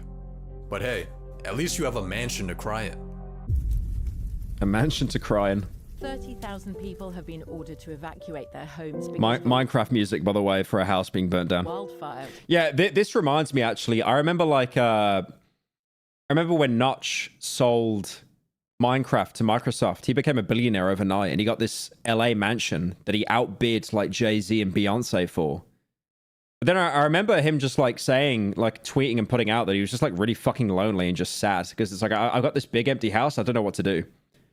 And I've had people that have told me that what Notch would do is host these really extravagant, like, LA parties where there were just, like, drugs and stuff like that. And there were people that were paid, like, just to serve you Red Bull and stuff like that. It's just like, you know, and one of those nights would easily cost, like, over $500,000 easily. Tearing through wealthy suburbs of Los Angeles. Among the thousands of people in Southern California who have lost homes in the wildfires is the winner of the biggest lottery jackpot in history. I mean, I'd rather be at a Notch party than a Diddy party. Yeah, definitely. Just when you think things... Why are rich people so stupid? Because they're you and me. They're normal people. But then because they have all this money, you then elevate your opinion of them, thinking that they've somehow became more intelligent. Things can't get any worse. You suffer the same fate as $2 billion Powerball winner Edwin. Getting a big-ass mansion is fucking lame. I'd rather get a decent-sized house. Yeah, definitely. If I spent my YouTube money to get, like, a big mansion, which I could do, I'd be depressed. I'd be very depressed. Like, if I got like a big countryside mansion in the UK, like a huge one, like some Windsor Castle type shit, I would be so depressed. I would feel so isolated and lonely, even if my family were with me. I'd be like, I fucking hate this. Like, at the minute, I'm really enjoying, like, living, you know, in the city, seeing people, that kind of thing. I really like that at the minute. Usually apparently that changes when you get older. You want to go back into the countryside and stuff, but... Castro, and for some reason a large amount of lottery winners, your multi-million-dollar house burns to the ground. It seems like your luck has run out. You're getting... Well, wasn't it insured? Sued, you've been robbed of millions, and your home is gone. Your misfortune is, of course, front page news. Everyone loves a good downfall. Oh yeah, that'd be another thing as well. The more money you have, the less relatable you become. So more people hate you. That's why YouTubers are so scared about talking about how much they make. They avoid the subject as much as they can, because once they say how much they've got, they just sound incredibly out of touch. And then it's like, oh, you know, if they run into a problem, it's like, oh, you'll be all right. You've got all this money. And you've become just another lottery failure. Or have you? Some sources claim that 70% of lottery winners go bankrupt. That's a mental number. I thought it'd be 1 in 3. Others say that it's 1 in 3. I just said that. Which is it? The correct answer is neither. Both of those statistics have been completely debunked. Winning the lottery tends to get painted as a curse, but in reality, it turns out that stumbling into millions of dollars is actually pretty great. Yeah, I imagine for 90% of people, it's great. Probably 95%. It's obvious, like, it's really obvious that, like, the same examples keep being used to people that won the lottery and they're miserable. Real studies have shown that 70 mil, bruh. Lottery winners are healthier and live longer. They have a lower chance of being overweight. Well, yeah. Oh, that's surprising. Wait, you've got more money so you can actually buy the healthy food and not the fucking cancerous slop that's super cheap? That's very surprising study there. I did not know that. They have higher long-term life stat. Like, what do you think, like, what's the fattest country in the world? Isn't it Mexico now? It's like, I remember seeing a documentary on it, and it's like, the cost of, like, healthy food and fruit and vegetables is so much more than just, like, you know, Cinnabon or, you know, Captain Crunch artificially colored blue maple syrup. Satisfaction. They don't get socially isolated. Instead, they spend more time with friends. One study found that in a 5-year Well, they spend more time with friends as well because they probably had that friend network before they won the lottery. And also on top of that, they have the time to actually spend time with those friends because they don't have the commitment of work anymore. time span, only 5.5% of observed lottery winners went bankrupt. And these were even Oh yeah, I literally said 95%. I called it. Holy. based on smaller wins. You're actually at a higher risk of bankruptcy if your neighbor wins the lottery. Wait, how does that make sense? Most lottery winners don't get assassinated. Most lottery winners don't go broke. Oh yeah, this guy, Michael Carroll, he was a lottery winner in the UK, won 12 mil. Blew it all on coke parties. He'd have random people he'd be so coked off his head, he would have random people come over to his house and just take money from like his closets and stuff. And then he lost all his money and then became a bin man. And he basically just said, like, I don't regret it. I don't regret it, like, at all. Most lottery winners get freedom, health, They called him like King of the Chavs or something like that, like in the papers. It was just like, what? and happiness. So when you win the lottery, Mods, can we check if we've got any donors backed up? Thanks. here are the final steps you need to take. Fire Jason Kurland, cash that home insurance check, win your lawsuit, move somewhere far away, and relax. Because you were never fucked. Most lottery winners aren't. But maybe it just makes us feel better if we think they are.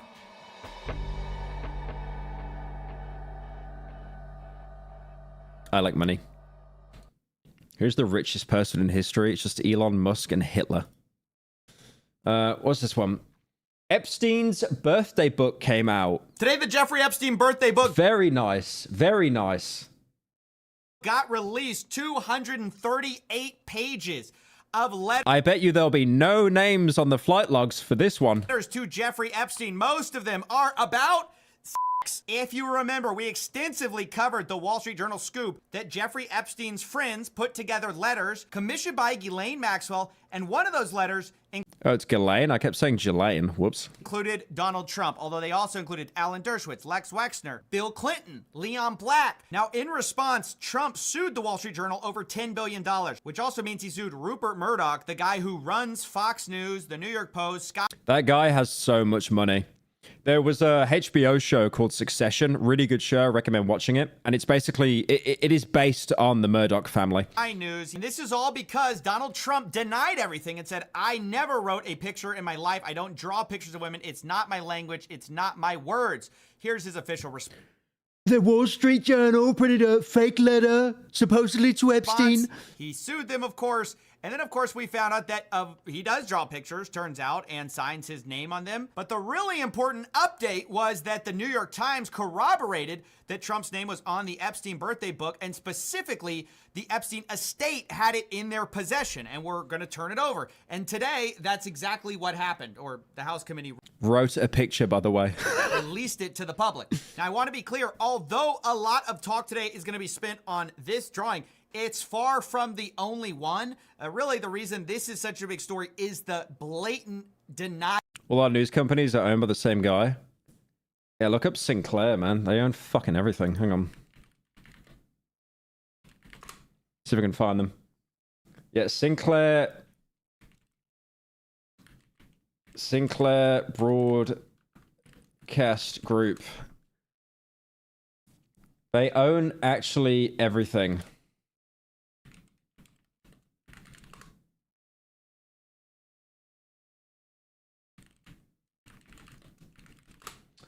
Give me a list of who they own. All right, don't then.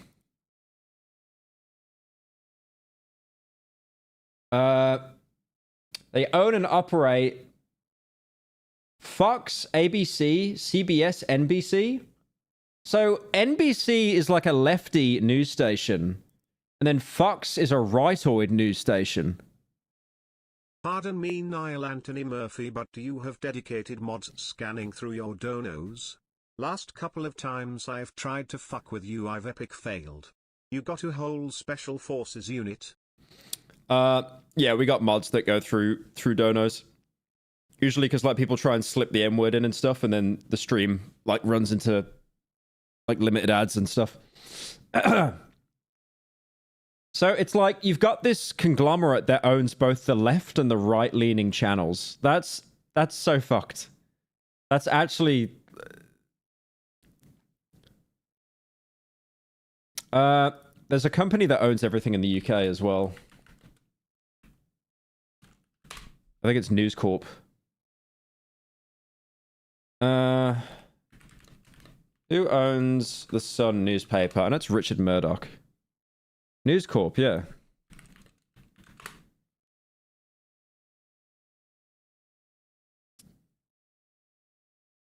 That's not a scary looking building. Wait, is that the Twin Towers?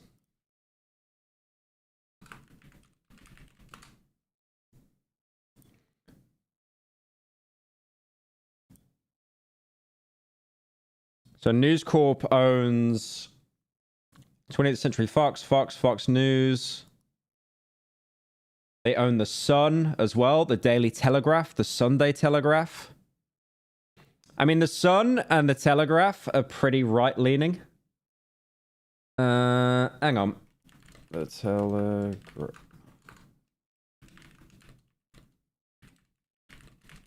I know the Guardian is like super... Oh, yeah. Wait, so they were lefty in the 1800s, and then they became righty. They've supported the Conservative Party at every UK general election. Unlucky. Yeah, that worked out well for you. To be fair, Labour's just as bad at this point.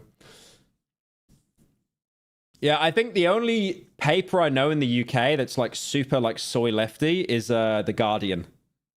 I'm pretty sure. But yeah, it's so funny. You'll get like all these papers that just like constantly glaze like conservative and stuff, even though they're just not in power anymore. By the I get my news from Reddit. president saying just... I think the only person I know that still buys a newspaper is like my granddad.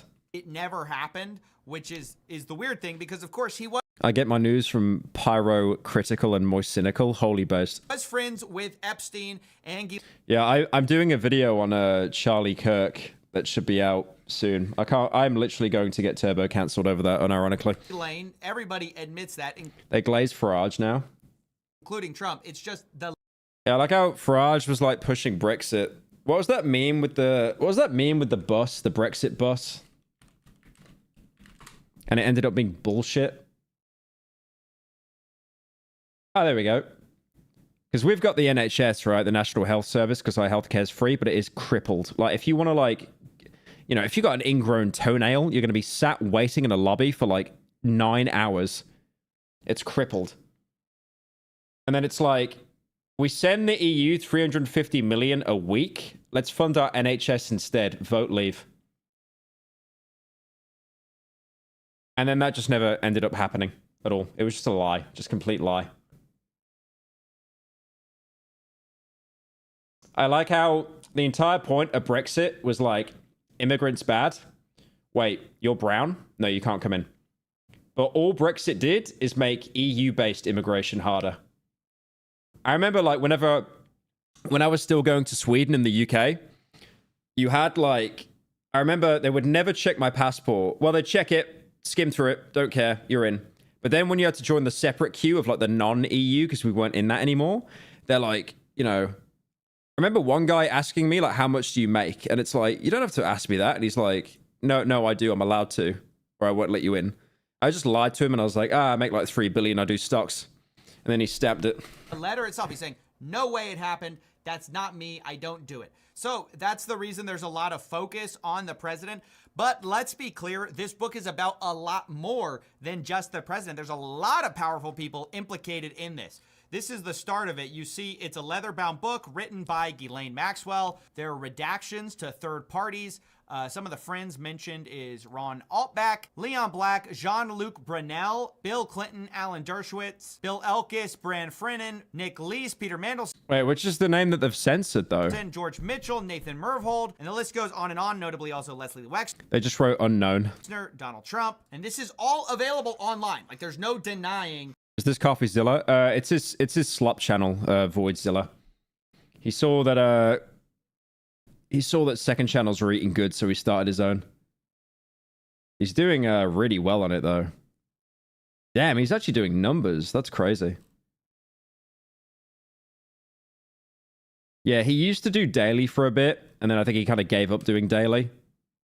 So then he started to basically upload less, and I think it's paying off for him more. That this exists. You can see it has a bunch of never before released pictures of Epstein, his family. Oh, the victims' names are censored out?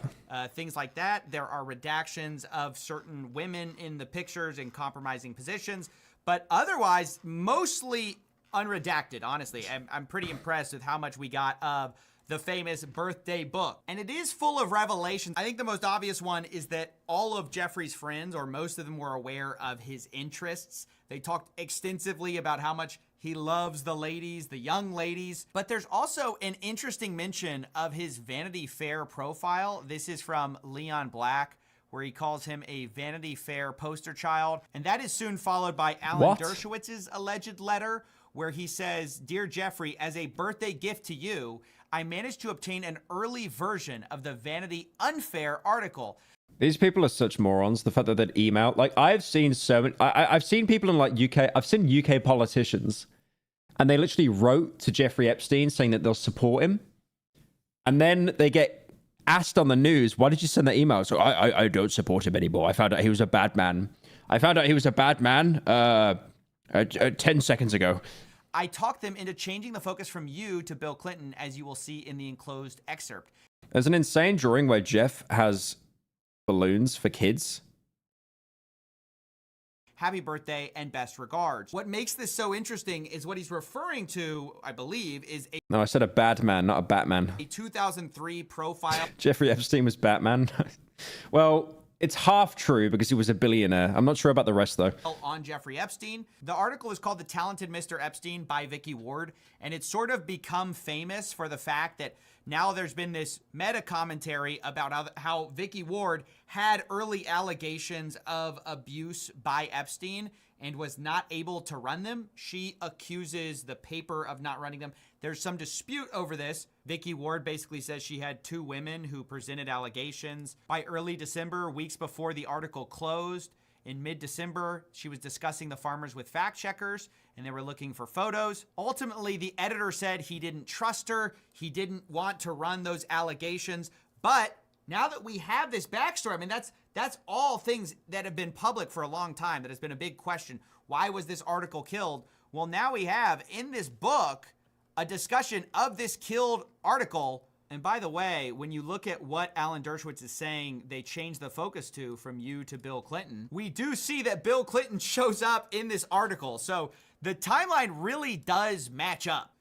Bill Clinton and Kevin Spacey. Over and over, his friends seem to be joking about... I mean, Kevin Spacey basically lost all of his money. I remember him going on like UK TV and just like crying about it, that he was living out of like a storage unit. An article where allegations almost ran about Jeffrey Epstein and ultimately did not. Most of them seem to be very well aware he likes the ladies, he likes them young. So I hope this finally puts to bed the lone trafficker theory that everyone was going to him for tax advice. But of course, we also need to talk about Donald Trump's letter. And unfortunately, this is where the response gets a lot more polar.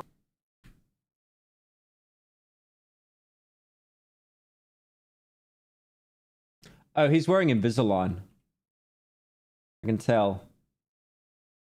Yeah, he's wearing Invisalign. I used to have that. It gets a lot more polarizing. Depending on where you sit on the aisle, people have been having all sorts of reactions to this, with a lot of people saying, okay, well, then case closed. He wrote it, right? Like, obviously, he was friends with the guy. Everybody else in there they're denying writing these letters. He wrote it. His signature's on here.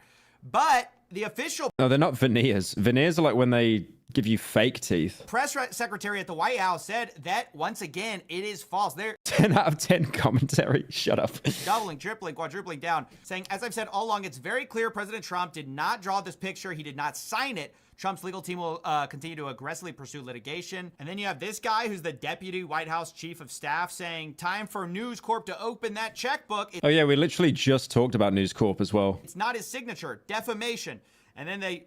Is that Donald Trump's signature? Why does it look like a fucking Vib ribbon map? What?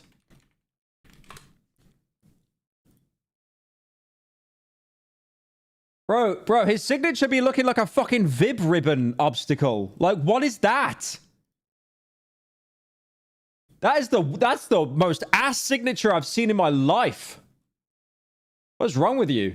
Screenshot some photos of Donald Trump signing his name and saying, look, it's not the same signature. And you know what? That's pretty true. That's a terrible not the signature. same signature. We'll get to that. Who the fuck is Vib ribbon? Is that this PS1 rhythm game? I was very poor as a kid. I couldn't afford the game. But they had I just played the demo for it. It was like a demo disc. It was just basically a game where you could like you just jumped over obstacles.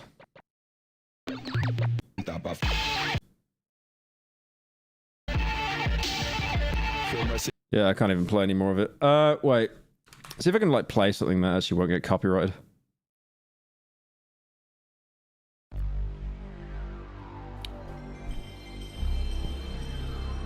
I thought it was a fake Twitter art thing. It's over. It's over. It's over. Too many new gens. It's over. So what's this game? I only know about Fortnite and Deltarune. Could you imagine we've actually got new gens that weren't born when Undertale came out? No, it's a real game. It came out on PS1. It was cinema.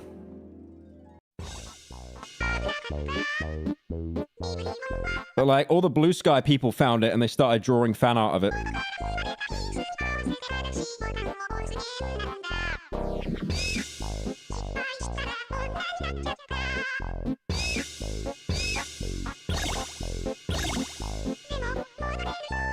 See if we can find like an example of a level.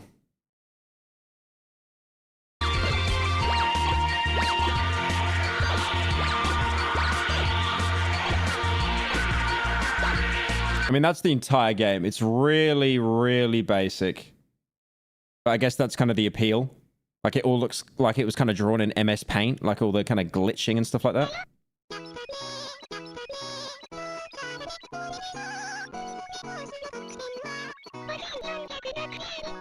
This is an internet horror ARG. In current year, it probably is. Someone said trans game. True. The game is really good. Yeah, I need to like emulate it or play it or something.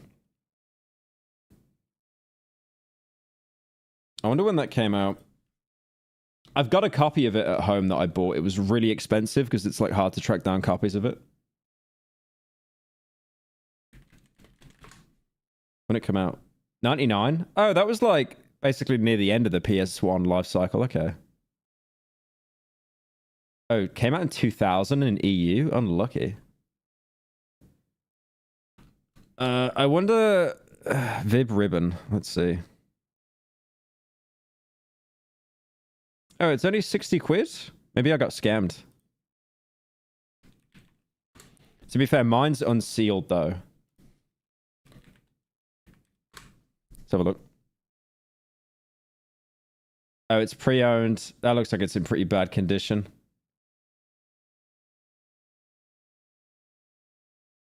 New sealed, no PS2. What do you mean no PS2? I don't want a PS2. They're not that expensive, actually. What's the most expensive Vib Ribbon? £400? Mine is completely sealed. It's not graded. What's the most expensive PS1 game they have? $100,000. Are you on Fent? Video game, gaming toys, lots, Nintendo, Xbox. So he was drunk putting this on. Dude, what are you selling? What? No one's going to buy this. They don't even know what they're buying. Like, imagine the cost of getting all of that evaluated to see. He's just selling clothes as well. What?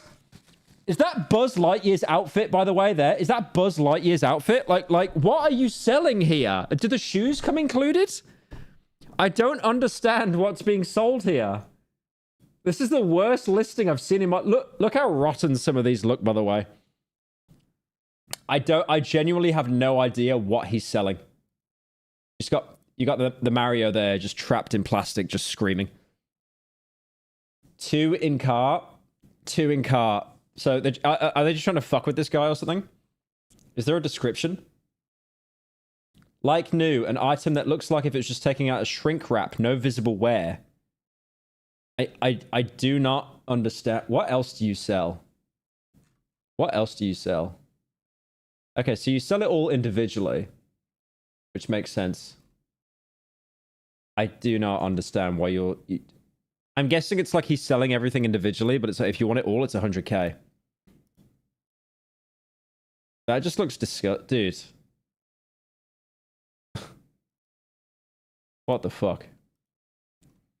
Is this the same? It's the same fucking guy. Stop. Like, list what you're selling. Like, what's the grade on those? Are they new? Are they pre-owned? Oh, do I get the little dirty napkin on the floor with the 30 grand? I hope so. I really hope so. Final Fantasy VII for 24k. Get touched and shot. Like, no one should have to pay that much. It's not even a 10, by the way. If it was a 10, knock a 0 off. Good. Uh-oh. Uh-oh, it's opened a bit. It's opened a bit. Castlevania, 25k. Metal Gear Solid, 25k. Hogs of War? Hogs of War is 23. That game was dog shit. I mean, it wasn't a bad game, but it's not like it was like a viral game or anything. Jojo, 20k. I'm not even going to say anything because I know the fanboys will come out and just start defending it. Rayman for $17,000. The worst thing is, there's going to be one that I look at it and it's like, shit, I want that. Imagine buying that. Oh, is that medieval? Oh, this is Japanese. Oh, no. He even has like the anime eye as well. I might buy that. Oh, Place Japan. I might buy that. I might buy that. It's only 90%. It's over. Near mint. Near mint. That's crazy.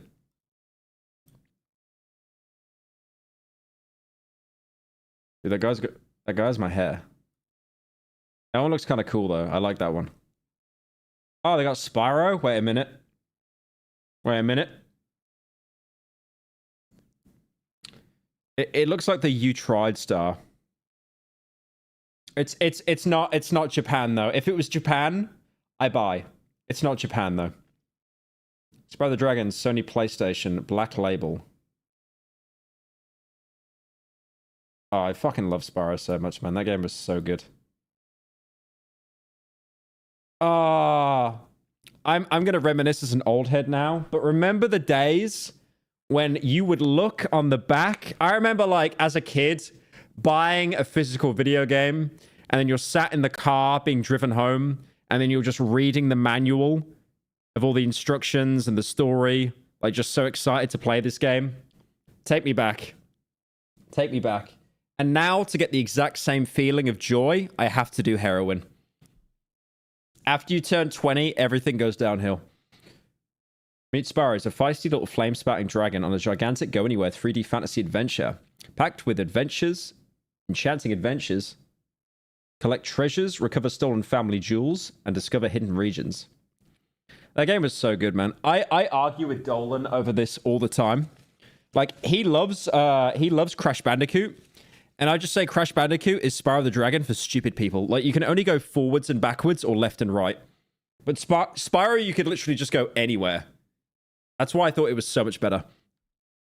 But, you know, Dolan is a little bit mentally handicapped, unfortunately. That's why he makes short videos. Because he, you know, he doesn't have a lot of words to say in his vocabulary.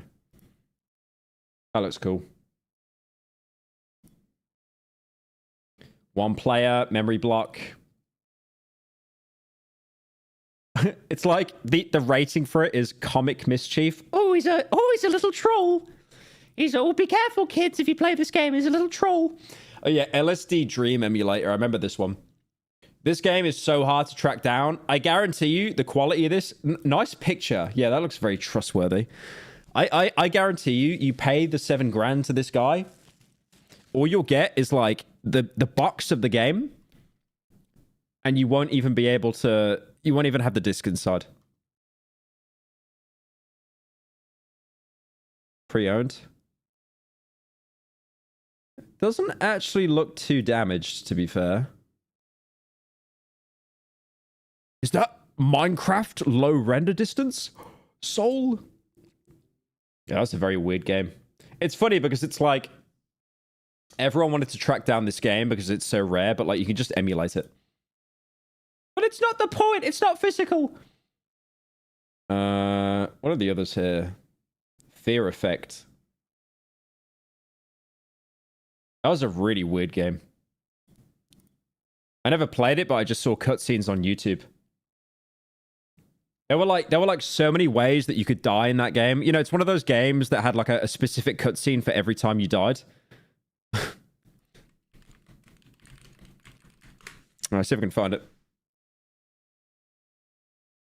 This is the second one, but I guess it doesn't matter. Look at this quality, bro. I can't even tell what's going on. Crap. Fake fan.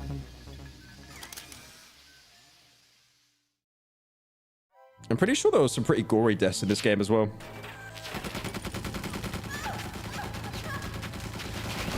Yeah, you literally can't even tell what's going on. Oh my god, just eaten by rats? Okay, I'm guessing this wasn't like a eat for everyone kind of game. But yeah, I mean, like that was cool when games back then would render a cutscene for every individual death. Oh yeah, Star Wars Dark Forces, that was cool. It was kind of like it was like Doom, but Star Wars. They remastered that recently, I think. Twisted Metal. I've heard really good things about some of the Twisted Metal games. Resident Evil 2, Castlevania, Serial Experiments Lane. I've never watched that, but whenever I mention it, people in chat just soy face over it. Oh, Parasite Eve, that's a good game. What if I look up PSX? Because I know sometimes it's referred to as PSX. What the fuck is this? What is that? I've never seen that in my life. That looks like a Wii U. What is that? Guys, what is this console? What the hell is this? Oh, it's a PS2. It's just a really weird PS2. What? Okay. It's a dev kit. Well, the PS1 had a dev kit. It was called a Net Urazo or something like that. Net Urazo. That's it. Yeah, it's just a black PS1, but you can make your own games on it. Anyways. Because at the same time that was getting released, they were denying, oh, look at these signatures that are different. We also had the New York Times and Wall Street Journal also put out signature comparisons with some different signature choices that look very similar. This is the official Epstein one right here. Here's a letter to Bill Gates. I like how that entire side quest just stemmed from Donald Trump's signature. Here's a letter to New York City officials, Rudy Giuliani. Here's another New York City official. And then we also have letters to Conway, to Clinton. And you have this kind of textbook long trail. It is just the same vertical signature. I mean, to me, that's pretty compelling. Unless we're arguing for a professional forgery job here, which I don't think has even been alleged. Like, this is nearly identical, all these signatures. Like, I would believe that is all within the realm of the regular. Happy birthday, and may every day be another wonderful secret. Differences what? in a signature, right? It's not some completely different signature we've never seen before. But it didn't take long for people to take up what the White House's official statement is saying, because influencers have now run with it, saying, does the below look like the actual signature from the president? Jesus, Charlie Kirk tweeted that. This actually came out before he died. Like, I think a day before he died. I don't think so at all. Fake, showing once again that, yes, the president has at various times signed signatures differently, of course. I don't think anyone disputes that. And sure, you can find some signatures that look different. Here's your ADHD has a fog wall and boss music holy. Eric Daughtery saying the wall. I like that one. I like that one. Time him out, but I like that one. Wall Street Journal has just published that letter Trump sent to Epstein. It's not even his signature. Defamation pay up. This guy says Trump is going to bankrupt Wall Street Journal. Benny Johnson says time to sue them into oblivion, which again is crazy because the guy they're talking about, they're suing, is also like one of their biggest allies, Rupert Murdoch, the guy who runs Fox News. I mean, it's definitely infighting at best. Now, of course, we got to read the message again now that we actually have it in its full context. We have voiceover, must be more to life than having everything. Yes, there is. I won't tell you what it is, nor will I. Since I know what it is, we have certain things in common, Jeffrey. Yes, we do come to think of it. We all know this. And then the famous line. Why is it meant to be a woman's body? Notice how small the breasts are, by the way. I know what it is. We have certain things in common, Jeffrey. Yes, we do come to think of it. We all know this. And then the famous line. Enigmas never change. Have you noticed that, Jeffrey? As a matter of fact, it was clear to me the last time I saw you, Donald. Enigmas never age. Have you noticed that? A pal is a wonderful thing. Happy birthday, and may every day be another wonderful secret. So, look, there's also normal an analysis put together by the Wall Street Journal, the people who originally reported this. I think that's worth going over. They decided to look at various times that Donald Trump has. I don't trust the Wall Street Journal. For example, they talk about Trump. It's run by crooked Hillary. They say, look, here's video clips of him talking about himself in the third person. It's not weird for him to do that. There's also word choices of Enigma. They point out that he's used Enigma multiple times in books. We've also covered him saying it in video. Then there's also a wonderful thing. A pal is a wonderful thing. That's the line.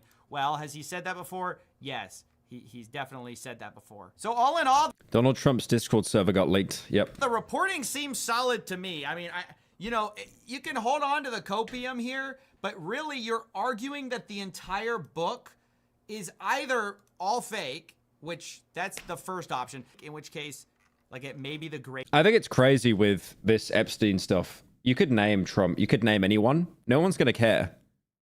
It's like, you could connect him to Epstein and there could be proof, undeniable proof. Okay. And like, it doesn't, I feel like because the news cycle is so fucking quick and everyone forgets so quickly, it's just not going to go anywhere. Greatest forgery of. Like, Trump is loved by so many people and despised by so many people. And it now reaches the point, I've seen this a lot with like internet discourse where it's like, the people that hate you are just still going to hate you.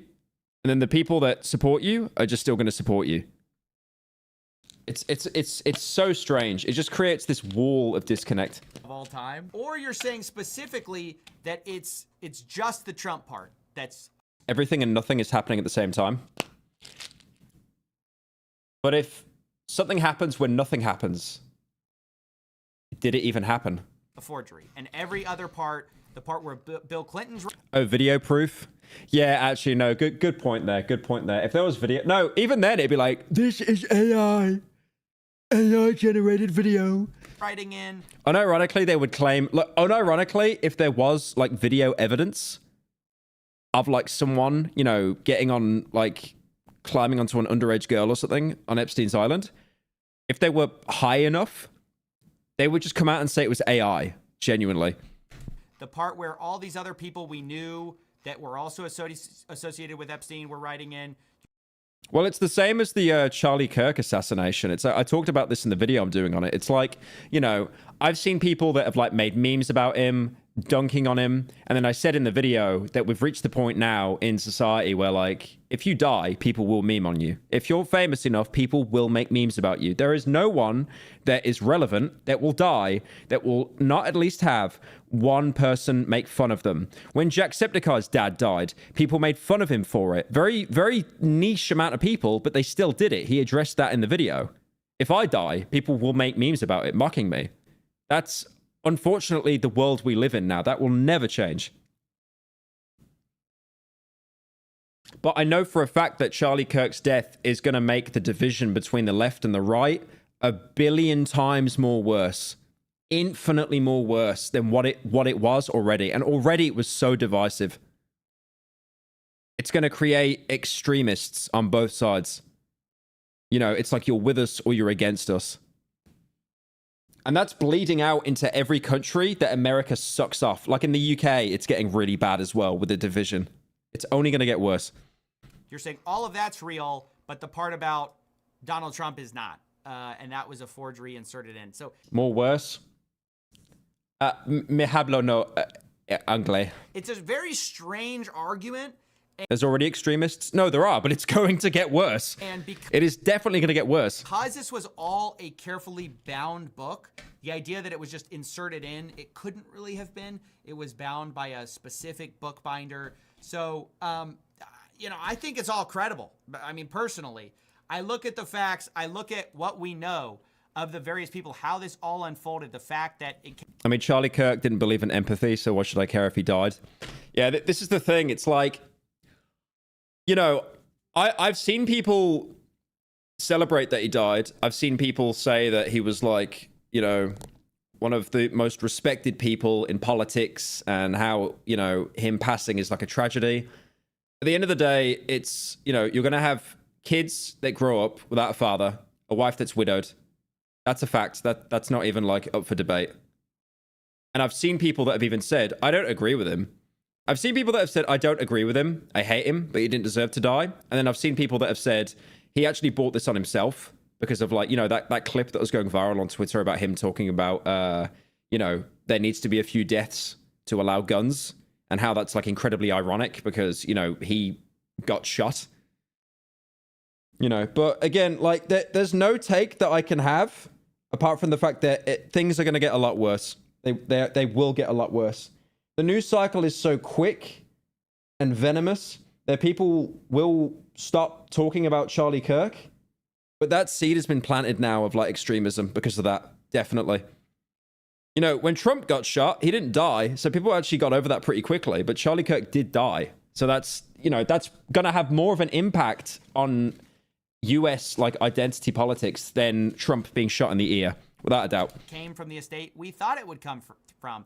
The fact it included a variety of politicians, powerful people. It wasn't just singling out Trump, but... I mean, yeah, I don't know many of Kirk's policies, I guess, or his opinions. I just saw that he was like very rent-free about trans people. You know, just saying like, you know, like, what is a woman? Do you have a pussy? No? Okay, you're not a woman. You know, it's just like...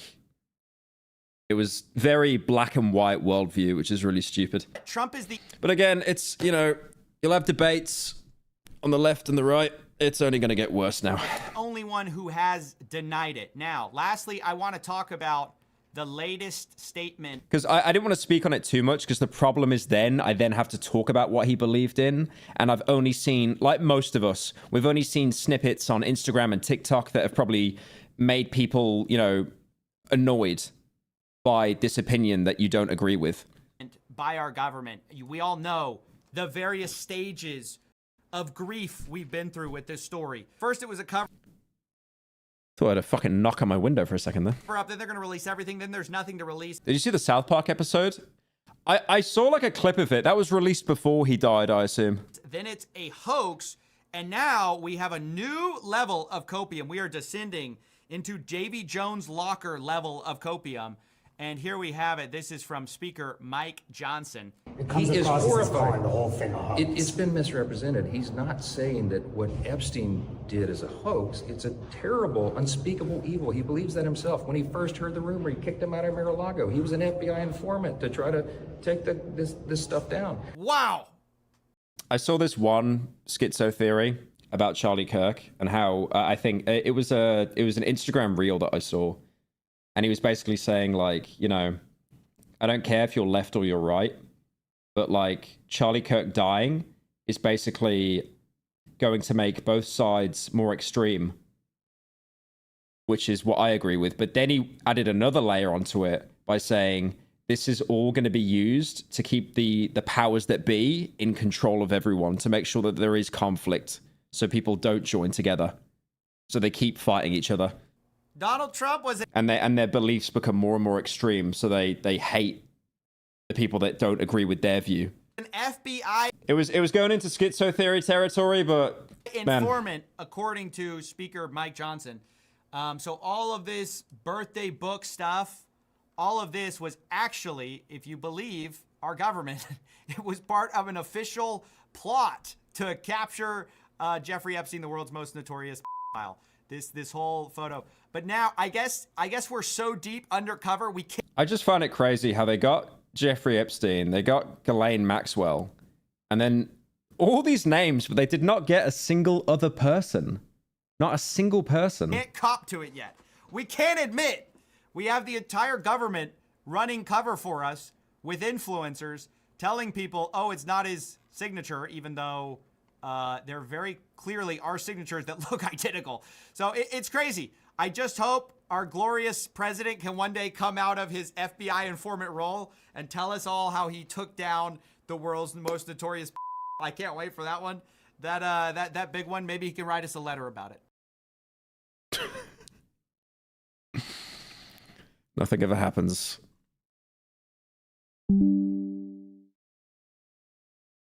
Fake news. I've never even heard of Donald Trump. Donald Trump. Okay, all right. I saw this going around. I was going to cover it on Pyro Live, but I just thought I'd watch Atriox's video instead. It's basically going over that there was a election for like a mayor or a prime minister in Nepal, I think. And it was done over Discord, which is like, what? Let's talk about Nepal. Nepal update. Normally, I do not do updates on stories so quickly. We just did a discussion on DPI set to 3200. Yeah. Cheers to let me know that, mate. I didn't see the fucking notification that pops up every time I tab out. the Gen Z protests in Nepal. However, the update is so insane that I have to cover it. Quick refresher. Nepal, between India and China, little country in the Himalayas. Massive Gen Z protests. You thought that was Mr. Beast? They look nothing alike. What? Upending the political establishment of the country. Very quick refresher in case you missed. NPC streamer background music. I will not be hearing that.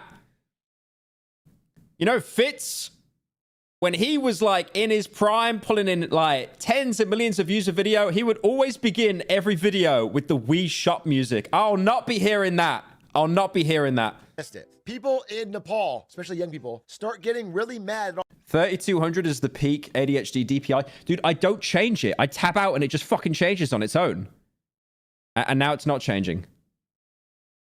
I don't, like, sometimes it just changes, like, bizarrely on its own. Look at that. Look, I'm not changing it. Why is it 800 now? What button on my mouse is changing that fucking DPI? Stop it. Oh my God. Okay, all right. I'm going back on the video. All these rich, well-connected Nepo kids that are they're living luxurious lifestyles on the public dime. Piss off! Oh my, dude, I'm not even pressing any buttons. I'm not even pressing any buttons. There's no way. Why is my mouse schizoing out? Take the meds. The meds have been taken. Yeah, I wish I was a Nepo kid. It'd be so easy.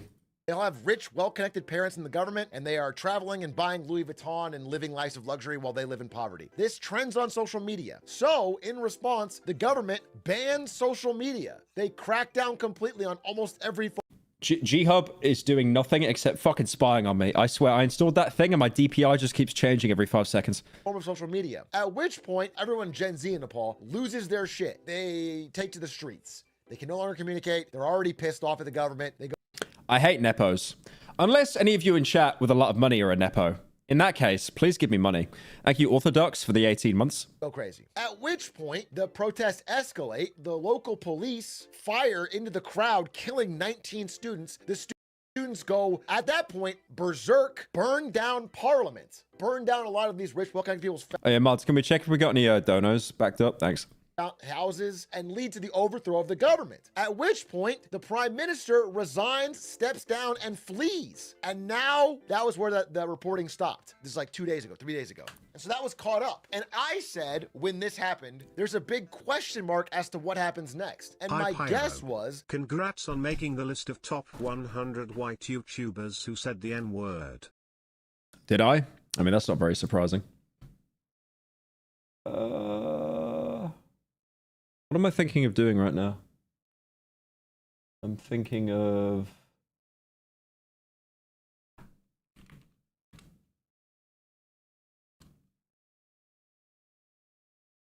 Okay. Never mind.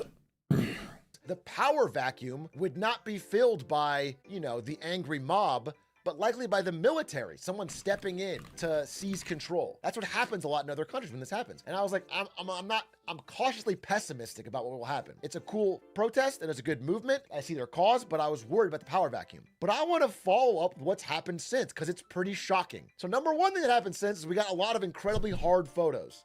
Sorry, I was messaging someone about trying to get my bad mic set up if I'm streaming. Incredibly hard, generationally iconic photos have come out of what has happened since. We got this one. It's got One Piece flag. Nice. We got people taking selfies as Parliament burns. It is as Gen Z of a protest as you can possibly. That is crazy how their equivalent of like the White House burnt down. I've had to have a YouTuber talk about this. This wasn't covered. I always find it funny like how much news of like, you know, suffering and tragedy and stuff just doesn't go documented because it's not in a first world country. Imagine. We got Gen Z protesters doing TikTok dances after burning the Parliament building. We got Subway Surfers IRL. It's the fact that it's a 3-lane alley as well.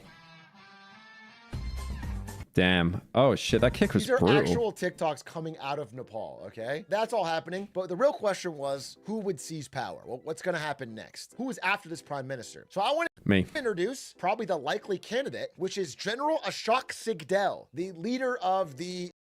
Isn't it like whenever a general gets in power, that's always really, really bad? Like when a general becomes prime minister or president? Nepalese armed forces, highest ranking member of the armed forces. This guy has the most authority and power in Nepal currently, in a time of chaos and uncertainty. That was the Minister of Finance being kicked. And protests. So this is General Ashok Sigdel. Reacting to a reaction. You are bottom of the barrel. Okay, true. But doesn't XQC do this? This is Yuhan Rajbandari, and he is a random Gen Z dude in Nepal.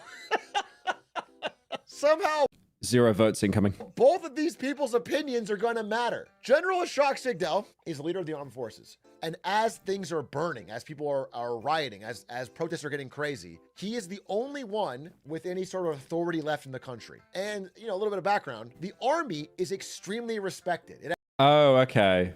So it wouldn't be like a complete, like, dictatorship takeover. Has like a 91% approval rating in Damn, 91%. Nepal That's crazy. has a long history of success and discipline and effectiveness. And it's the only institution left standing. Everything else has fallen. Only the army is left standing. Dude, I'm traumatized after playing that golf game yesterday. I thought that was the uncanny cat, but it's the Giga Chat. It is an internationally famous fighting force. Again, we talked about this last video, but the Nepalese army somehow managed to fight the British to the standstill at the height of British power. They beat India, the Mughal Empire, at the height of their power. They beat China at one of the heights of their power. It's a tiny little country, okay? There's a proud UK getting cucked as usual. history of success and discipline. Again, You can't throw our tea into the river. the elite fighting force of Nepal is called the Gurkhas. Is the one where they were trained with the British army. There's a quote I heard. I don't have it on here, but it was like, if anyone says they're afraid of death, they're either lying or a Gurkha. It's like the most badass quote I ever heard, bro. So anyway, they got a lot of respect. They're internationally respect and internal respect. And the idea was it would be pretty easy. It's crazy to think at one point Britain owned like half the world. And now we own nothing. We don't even own our own country. Because our government are just stealing everything. For this guy to sweep in, use the military power, and take full control. And Like, I genuinely think the most cucked history in the entire world has to be Britain. It has to be. We fucking hate each other as well. Like, Scotland keeps trying to leave us every year, doing like a referendum. And usually it passes, and then the UK government is like, nah, you stay. this guy, and this guy's representative of a lot of people, by the way, all they have is no institution, no political party, and the internet. All they... Like, I've moved to Australia now. I am in such a better place mentally. Like, unironically, I'm looking outside right now in my nice little apartment. I can see this skyline and these clean streets. That's a half truth, by the way, because when I go around walking at night, there are a few crackheads. There was one crackhead the other day that actually followed me back to the apartment, but thankfully I've got security doors, so I did like a FNAF 1. It was like Bonnie was chasing me. I hit that door. The energy was on 99%, so that door stayed shut the entire night. But, you know, apart from that, it's actually a really, really nice place to be in. What we want is better opportunities for young people. This is a quote. But also, like, the Australian population is nothing, right? Hang on. Australia is so big. It's its own continent, Oceania. 27 million.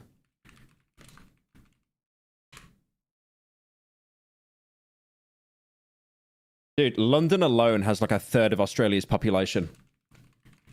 So 27 million. 69 million! 27 million compared to 69 million. Bruh. Look at that. Look how small the UK is compared to all of Australia. I mean, I get it. Most of Australia, you go away from the coast, you just randomly catch fire because the ozone layer fell off. But still, that's wild. What he said, I want institutions to be corruption-free. We have lost time, development, and stability. But you'd think up against this... Oceania, yeah. I said it right.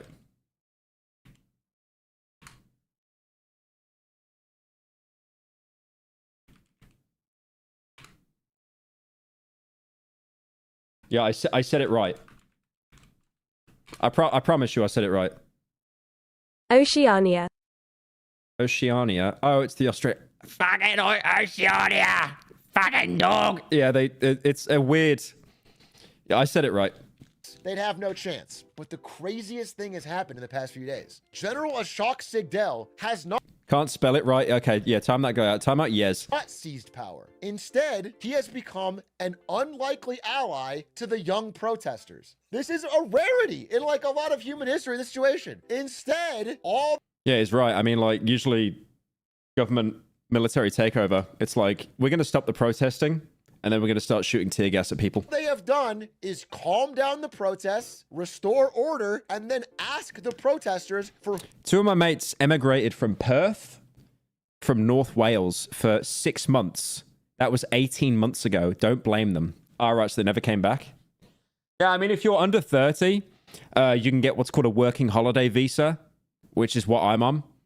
And you can apply for that. It lasts a year, but you can apply up to 3 times. So, like, you know, with Sweden, I had to leave because you can't stay when you're applying. You basically have to You have to leave for 3 months. But in Australia, I can apply for my second year while I'm here, which is crazy. But yeah, I hate to admit it. I do hate to admit it. I am actually enjoying my time in place Australia more than place Sweden. I will be honest with you. But to be fair, though, when I was in Sweden, it wasn't the summer. It was still winter. So it was really depressing how it would get, like, the sun would come out at like 11 in the morning and it would get dark at 2 p.m. That really fucked with me. That really did fuck with me. That's why when I said earlier, I don't want to be streaming at prime time, which is like 3 till 8 in the morning for me, because I just feel like I'd get depressed. I've noticed now, since me getting up in the mornings, like pretty early, I am actually a morning person. I really thought I wasn't, but like, you know, like working and stuff and then seeing the sun outside, like it's so refreshing, genuinely. I say that as I've got my blinds down so the sun doesn't come in. Who their representative is so they can speak to them. It's actually pretty shocking. So the soldiers took control, they fizzled out the violent protests, and then they said, we're gonna sit down with the young and little known leaders of the Gen Z protest movement and hash out a plan for peace. I mean, this is not what I expected in the last video. And again, it can all change. Kind of based though. Oh yeah, true, it could change. Yeah, the military's like, okay, so we got this one rule. It's called a curfew. So you can't leave the house after 7 p.m. or we might shoot you. Right? And then there's just more riots. They're developing situations, but this is what happened since. The people can trust the army a different... Sweden's getting darker and darker. Yep, so I left Sweden as soon as summer was kicking in, as soon as the sun was coming out. And I felt like shit. I was like, fuck, man. Like, it's just getting good and I gotta leave. And also, I was only in Sweden for 3 months. That was not enough time for me. I'm here in Australia for a year. Like 2 months have gone already. It's crazy. And like have you noticed how inconsistent the content has been on the channel? That was me like adjusting, setting up, all that stuff. It took me a long time. Like only now I'm actually starting to be consistent again. And if I did that with 3 months, I'd be like, okay, so I set up for 2 months. I've got 1 month to lock in and then I go home. It's like, that'd be dog shit. General said, because its leadership is committed to remaining under civil authorities, aka not doing a military state. They want a civil authority above the military, which is like an incredible thing to say. So what happened next? If the military is not going to seize control and they are asking Gen Z collectively, what are your demands? What do you Gen Z, can you make a bunch of TikToks saying the military is good, please? want? How does a disorganized collection of Gen Z people in Nepal make a decision like that? How? Discord. It is literally Discord. Discord discussions. I mean, it's still better than Telegram, to be fair. I'll give them that. And polls. I'm not kidding. The Youth Against Corruption Discord channel blew up in Nepal and had thousands.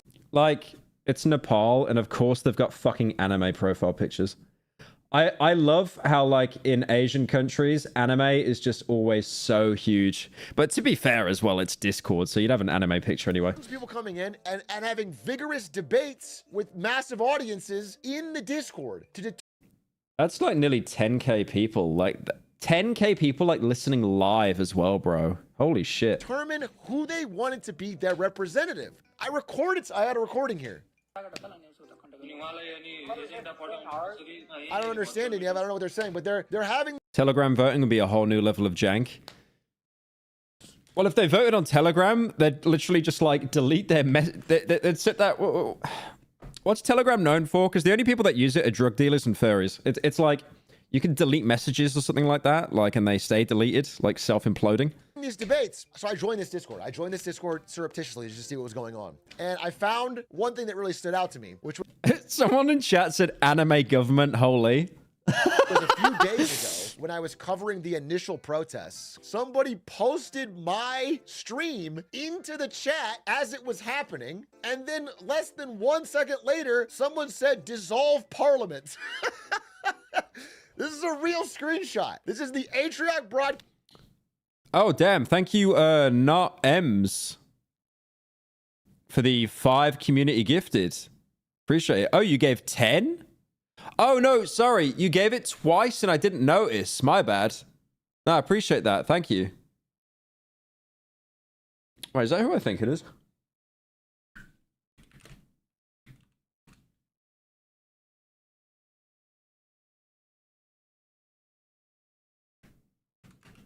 Is that who I think it is? I'm not sure if it is. I'm not sure. But thank you. Thank you so much for the 10 gifted. I appreciate that. Thank you. Into You ignored them twice. Yeah, I didn't. The problem is the TTS is like white, so it's easy to notice. But the Twitch is black, so it's harder to notice. the Nepal youth group saying dissolve parliament. It's all mixed in together in real time. How wild is that? So the army asks this Discord, basically this group of people who go to Discord, who's representative? Who do you want to lead? They're having these debates. Okay, if you make it an issue, what I just said, no, if you make it an issue, you're the problem. No. That's why I didn't say anything. That's why I didn't say anything. No, I realized what I said. No, I realized what I said. No, the donos are on light mode. They're white. And then the Twitch notifications are black. They are on dark mode. What name that keeps popping up? No, don't say he's back. No, 2016. Okay. Anyways. Shaw, this guy here, a former rapper turned politician who is 35. Why is that not unexpected? Wait, a rapper running for president? This is Kanye all over again. Years old and is now mayor of Kathmandu. This guy is one of the leading people want this guy. He's the guy that Gen Z's advocating for. Some people, again, stop saying he's so back. This is a Discord full of Gen Z internet addicts in a lot of ways. So they're also throwing memes. They're throwing real names and fake. Is that Silksong doing the absolute cinema bit? Damn. I need to finish Silksong when someone commissions that mod. Names and listen, I scroll up, I see you guys need a strong leader like Joe Biden to lead you.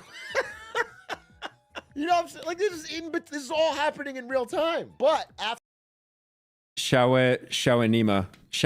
Is that what absolute cinema means in bug language? After a vigorous debate and a final Discord poll, they select Sushila Karki. This woman here, who is an independent, she has no political party. She was the former Chief Justice of the Supreme Court of Nepal and has an extremely long history of Joe Biden, wake up. Corruption. Wake up, Joe Biden. Work. Now, it's kind of a shocking pick given her. Can I make that mod? You have my Instagram. To make that Silksong mod I talked about at the start of stream, do you know how much time and effort that would be to individually animate every single frame? Her age. She's like 7. I mean, she's pretty old. But her... I swear Atriarch just said she's like 7. She's really old. Wait, let me go. Wait. No, it's surely kind of a shocking pick given her age. She's like 7. I mean, she's pretty old. But her background, from everything I can find, is pretty ironclad.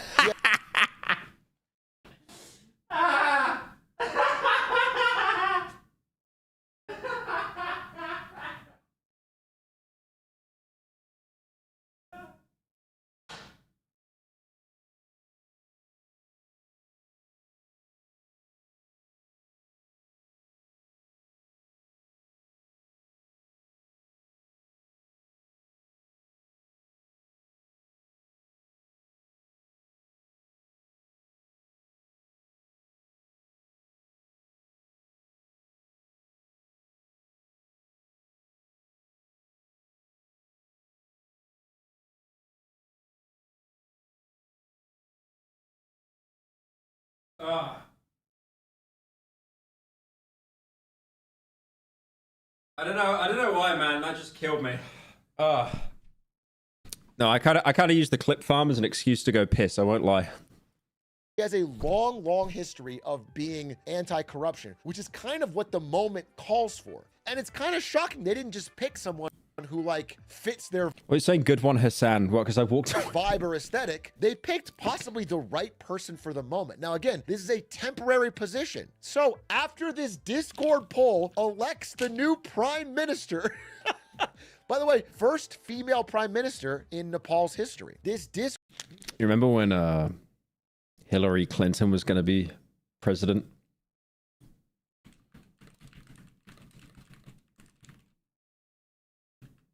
This aged beautifully. As in it went to absolute shit. Dude, she got 130k likes. I get more likes than that on some of my tweets. I got a tweet with 250,000. I know, to be fair, though, to be fair, this was 2016. This is like 10 years ago. 2016 was nearly 10 years ago, by the way. Isn't that good to know? Yeah, there was like 7 people using Twitter back then, to be fair. That was before lockdown and Deltarune and, you know. Discord poll elects her. She is now their voice to go meet with the military, which she does. Like, this is kind of unheard of. This is the first time I've ever heard of this happening. A Discord elected a representative, a good choice, who then met with the military and is now going to run the country for... I find it crazy that they use Discord. Like, nothing could be edited on there. I'm guessing they couldn't have done traditional ballots and stuff because, you know, everything's in shambles over there. For at least 6 to 8 months, probably, until they can stabilize and hold elections. I listened to an interview with her. She basically said that, you know, she's honored by the choice. She thinks it's kind of chaotic times, and she's going to do her best to uphold the values that Gen Z has placed in her and to try and get this country to a free and fair election, which is like, I know it's like, this is all kind of shockingly positive. Now, again, this could all turn. It's a dangerous situation. It's tumultuous. There's still a power vacuum. The government is still unstable. I'm just saying, in the first few days, I'm shocked at how positive this direction is taken. Now, this is still a Thank you, Fingal Burn, for the 3. Discord filled with a lot of young people. Not all of them are following the poll or know what's going on. So I did see some very funny things. After she won the poll, there were people asking, like, who the hell is this? Like, this woman said, who is Sushila Karki? Is he in this Discord? And like, the response is like, They're talking about it like it's Discord beef and not politics. I don't think a 73-year-old woman would... I could so see Trump, by the way, like making his Discord, like, kind of, he's already made an alternative to Twitter, Truth Social. I could definitely see him making an alternative to Discord. Have Discord crying emoji. She's our first female prime minister now, and she's our former chief justice. Like, it's so fun. Sub emoji's crazy. Funny to see this happen in real time and actually impact the politics of the country. I'm kind of blown away. Like, as we speak, these people are meeting based on the voices and actions of Gen Z in a Discord. So again, we'll see where it goes. I did want to end here, this little update on what's going on, by saying that this post really made me laugh, because people were asking, like, if Gen Z overthrows the government, why wouldn't we pick like a Gen Z to lead? And Reshis here goes, yeah, but Gen Z, the oldest Gen Z is 28 years old. I don't think any 28-year-old is qualified to... I told you I'm Gen Z. What did I tell you? I told you I'm Gen Z. I'm 28. I told you. Oh, I'm the oldest Gen Z. Oh, that sucks. That really sucks. I'm actually the oldest Gen Z. Oh, that sucks. I'm like the skin of my teeth away. I'm barely in the bracket where I get to make fun of the people older than me, and then Gen Alpha. Barely. I'm barely in the prime generation. You are the oldest person ever. Can you shut up with that bit? It's so unfunny. It's so unfunny. I bet. Wait, is there a clip of it? You're the oldest person ever. Doesn't he ask it to some like 2-year-old? Oh no. Which one is it? I guess this one. How old are you? I'm 4 years old. You are the youngest person ever. Is that Howie Mandel? What's that mean? To run the nation, crying. She's temporary until we have elections, and it'll likely be Balin, who's 35 years old. We'll see. And fair response. A fair response. A 28-year-old may not be qualified to run the nation. But I want to say... I am the oldest man alive. If you're millennial, you're dead. You're already dead. The hex has been placed upon you. You're dead. If you're Gen Alpha, they will be our successors. But for now, we make fun of them because they're all 10. But I am technically right now the oldest person ever. Not only to my chat, but to anyone watching in this Discord, the ages of the American founding fathers were a lot younger than most people think. The people who... The sentence was cut off. The full sentence was, you're the youngest person ever to suck. He did not say that to like a 4-year-old. Built America, who set the Declaration of Howie Mandel's wholesome chungus. Independence, who wrote the Constitution, 20 21, 25, 18, 30. I saw this as I was making this slide. I actually felt, I felt like a little lazy. I felt like a little embarrassed because Thomas Jefferson is a year younger than me when he wrote the Declaration of Independence. I like how everyone gets age insecurity, like no matter where you are in life. It's like, oh, what did this guy do? And he's younger than me? I kill myself. Wait, this guy did that, but he's 2 years older than me? Okay, I've still got time. It's just this cope that you'll just always keep doing for the rest of your life. Oh, the Declaration when I'm 34. He's 34? You are the youngest person. He is the youngest millennial ever. Bro's 33. So you can make fun of him. He's a millennial. They're dead. They're dead. They're gone. He's basically a ghost talking on Twitch. I can't write a 1,000-word essay. That's way beyond my mental capacity. Like, I was thinking, what did I do when I... Okay, he's 6 years older than me.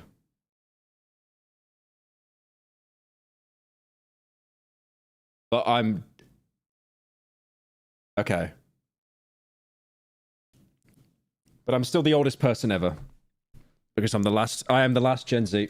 I was 33. If he was 33 writing the Declaration and changing the fate of a nation, when I was 33, I was playing Rocket League for Millennials, aka Harry Potter Quidditch, and having clips like this. What's good, bro? What are you playing? Seeker. Someone got a fat Silksong commission from you. Yeah, no, I did commission fat Silksong. I did. It's not finished yet, though. Do you have any tips for that? It's my first day playing. Oh, yeah, you did fucking... You're running out of time? Dude, this will be my hairline in 5 minutes, genuinely. That's my Thomas Jefferson moment? So anyway, I sincerely want to say... It is crazy that they wrote that stuff. I mean, 38, no, it's over for you. 20? Imagine if these were the actual pictures, the actual, the paintings. Like, he was 20 years old and looked like that.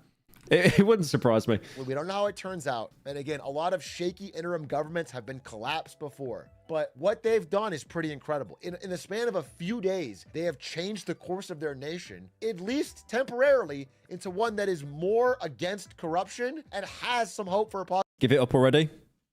Yeah, I remember telling Dolan, he told me to kill myself, and he was like, drop the bit. And I was like, bit? The future. Whether that turns out or not, I gotta say I'm deeply impressed. I also want to say one other thing I'm nervous about is the last thing Oh yeah, cheers Jenny for changing the category. I forgot to do that. I forgot to mention this last video. Even if Nepal can fully figure out their own situation, they can come together, work on it, figure it out. The power vacuum is not just something that the army could fill in on, but that China or India or the United States even could try to get involved in. That Base Dolan. Well, you should enjoy Slop Live while it lasts, because Dolan's probably soon going to kill himself. Pyro, please tell me you are coming to PAX this year in Melbourne. I don't know if I'll have a stand, but I'll definitely be lurking. I'll probably go in disguise or something. That'd be kind of funny. But yeah, no, Dolan Dark is going to kill himself soon, because he is rent-free obsessed with getting platinum on every single PS5 game that he owns.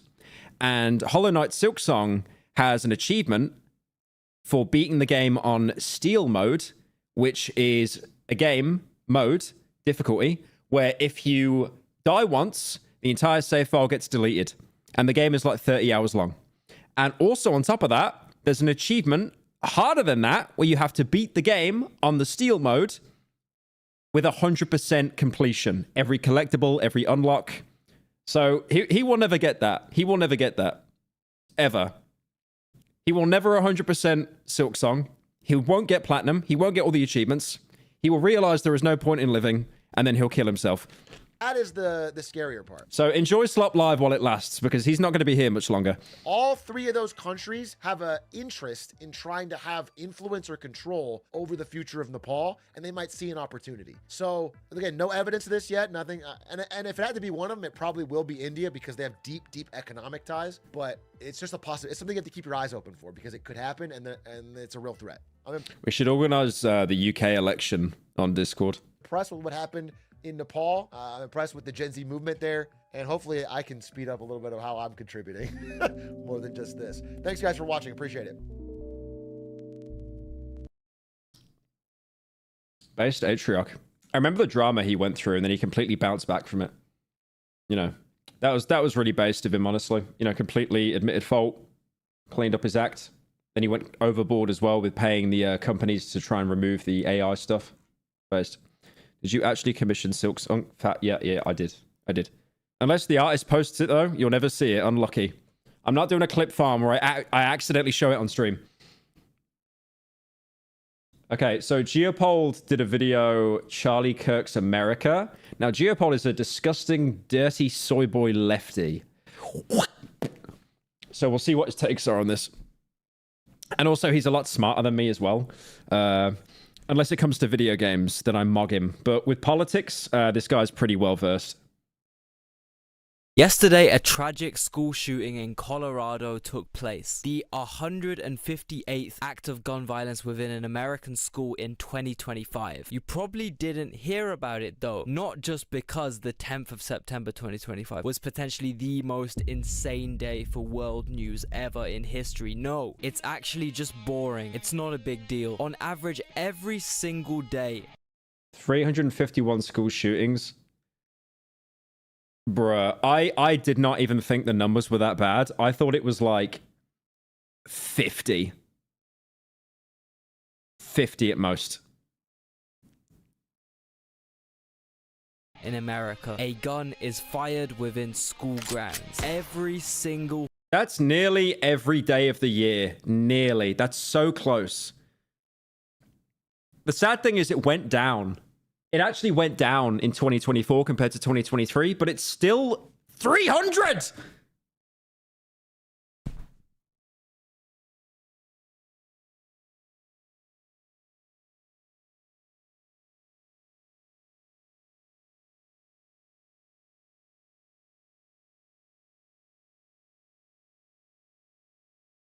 Hang on, I'm getting some sparkling water. I need to cope. What do I get? Oh, there's this one that's raspberry and blueberry. It's cinema.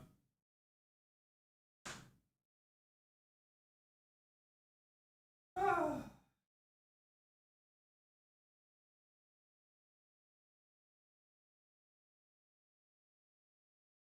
hard life being a YouTube billionaire. It really is. Yeah, I've been drinking this stuff recently. It's kind of peak. Then I'm going to show it. Schweppes, like, it's... I found it in the UK, but because they own a factory here, it's fucking everywhere. It's like San Pellegrino in the UK. But it's like... They do these flavored ones that are no sugar. I probably shouldn't be living off these because the sweetener and the citric acid. But, you know, I bought some, like, normal ones as well. But they are yummers. They are yummers. Yeah, zero sugar. It's yummers. I mean, I don't really like soda that much. Like, I'll use Coke as like a mixer with alcohol and stuff, like Coke Zero. But like, well, no, I usually use sparkling water. Because Coke Zero is like pretty dangerous as a mixer because of the aspartame. Because of the fake sweeteners, it actually gets you drunk a lot quicker. But yeah, that Schweppes stuff is just yummers. Pure yummers. Fucking day. Now, some American politicians are kind of okay with this. Oh yeah, no, I just used like actual cocaine with the shot. Charlie Kirk says gun deaths, unfortunately. Oh yeah. That's the clip that went viral that everyone used against him when he got shot. Few kids died. Dude, I find it crazy that there are going to be memes made of you if you die, no matter what. I saw like a gif of Charlie Kirk being shot in the neck, and it was like it was like someone was doing like a blue shell from Mario Kart, and it just went straight on his neck. It's crazy. And then these tweets have like hundreds of thousands of likes. Like they are actively encouraged. You know that cycle of like you'll see one person that does like a Charlie Kirk bit, and then they get 200k likes because they're getting that many likes. And then you'll see it, and then you'll be like, wait, I can make jokes about this? Okay, let me cook. And then they'll do it, and then they'll do it, and then they'll do it. And then people that supported Charlie are like, this is fucked up, this is evil. And then, again, it's that escalation. I fucking hate social media so much, bro. Like, they are all designed to keep your attention for as long as possible by causing discourse and vitriol. I fucking hate social media so much. Small price to pay if it means I get my very own gun. Just like how a few It's my job, by the way, but yeah. kids getting trafficked and on an island is a small price to pay as long as I get my money and my elite. Claims to be pro-life. Yeah, he had some... Again, the problem is when you talk about him, you need to then know every opinion he's ever had in his life, and I don't. I've just seen his stance on trans people, that he doesn't believe that trans women are actually women, which I disagree with. Wait, am I a dirty soy boy lefty? That's cringe. I can't be. I said the N-word in 2016. My mind's imploding. Wait a minute. I don't get it. But yeah, like, you know, and then obviously he made that comment about the guns as well. And then, ironically, he was a victim of a firearm. He was assassinated, definitely. Have you seen what was written on the bullet casings? Oh yeah, it was like, Uwu notices your bulge. What's this? Like a furry meme. And then it was the 500 kg bomb in Helldivers 2. And then it was a quote from an anti-fascist Italian song, I think. Connections. Now, thank you for the 5, Toby. I'm going to split Americans into 3 categories right now. Anti-gun, medium gun, and extreme gun. For this video, I'm only focusing on extreme gun. These are the dudes who are way past just having a little self-defense. When did Femboy Pyro become so woke? I feel like, I've said this before, there's 3 paths you can take, right? You know that meme of like the kid and he's got like, I've said this before, I know, shut up people that are saying I've said this before. You've got like the dark evil castle and then like the light sunshine road. But there's always like a third path. It's like, if I was edgy as fuck in like 2016, everyone was. It was normalized. So what you do is you commit to being edgy and you don't change. Maybe you tweak your personality a little bit so you don't get demonetized. Or you go the complete opposite way. You completely overcorrect your edginess and you hate yourself so much you become a remorse troll and you basically go around policing other people as a projection. Or you kind of realized, yeah, I was a cringy fucking moron. Anyways.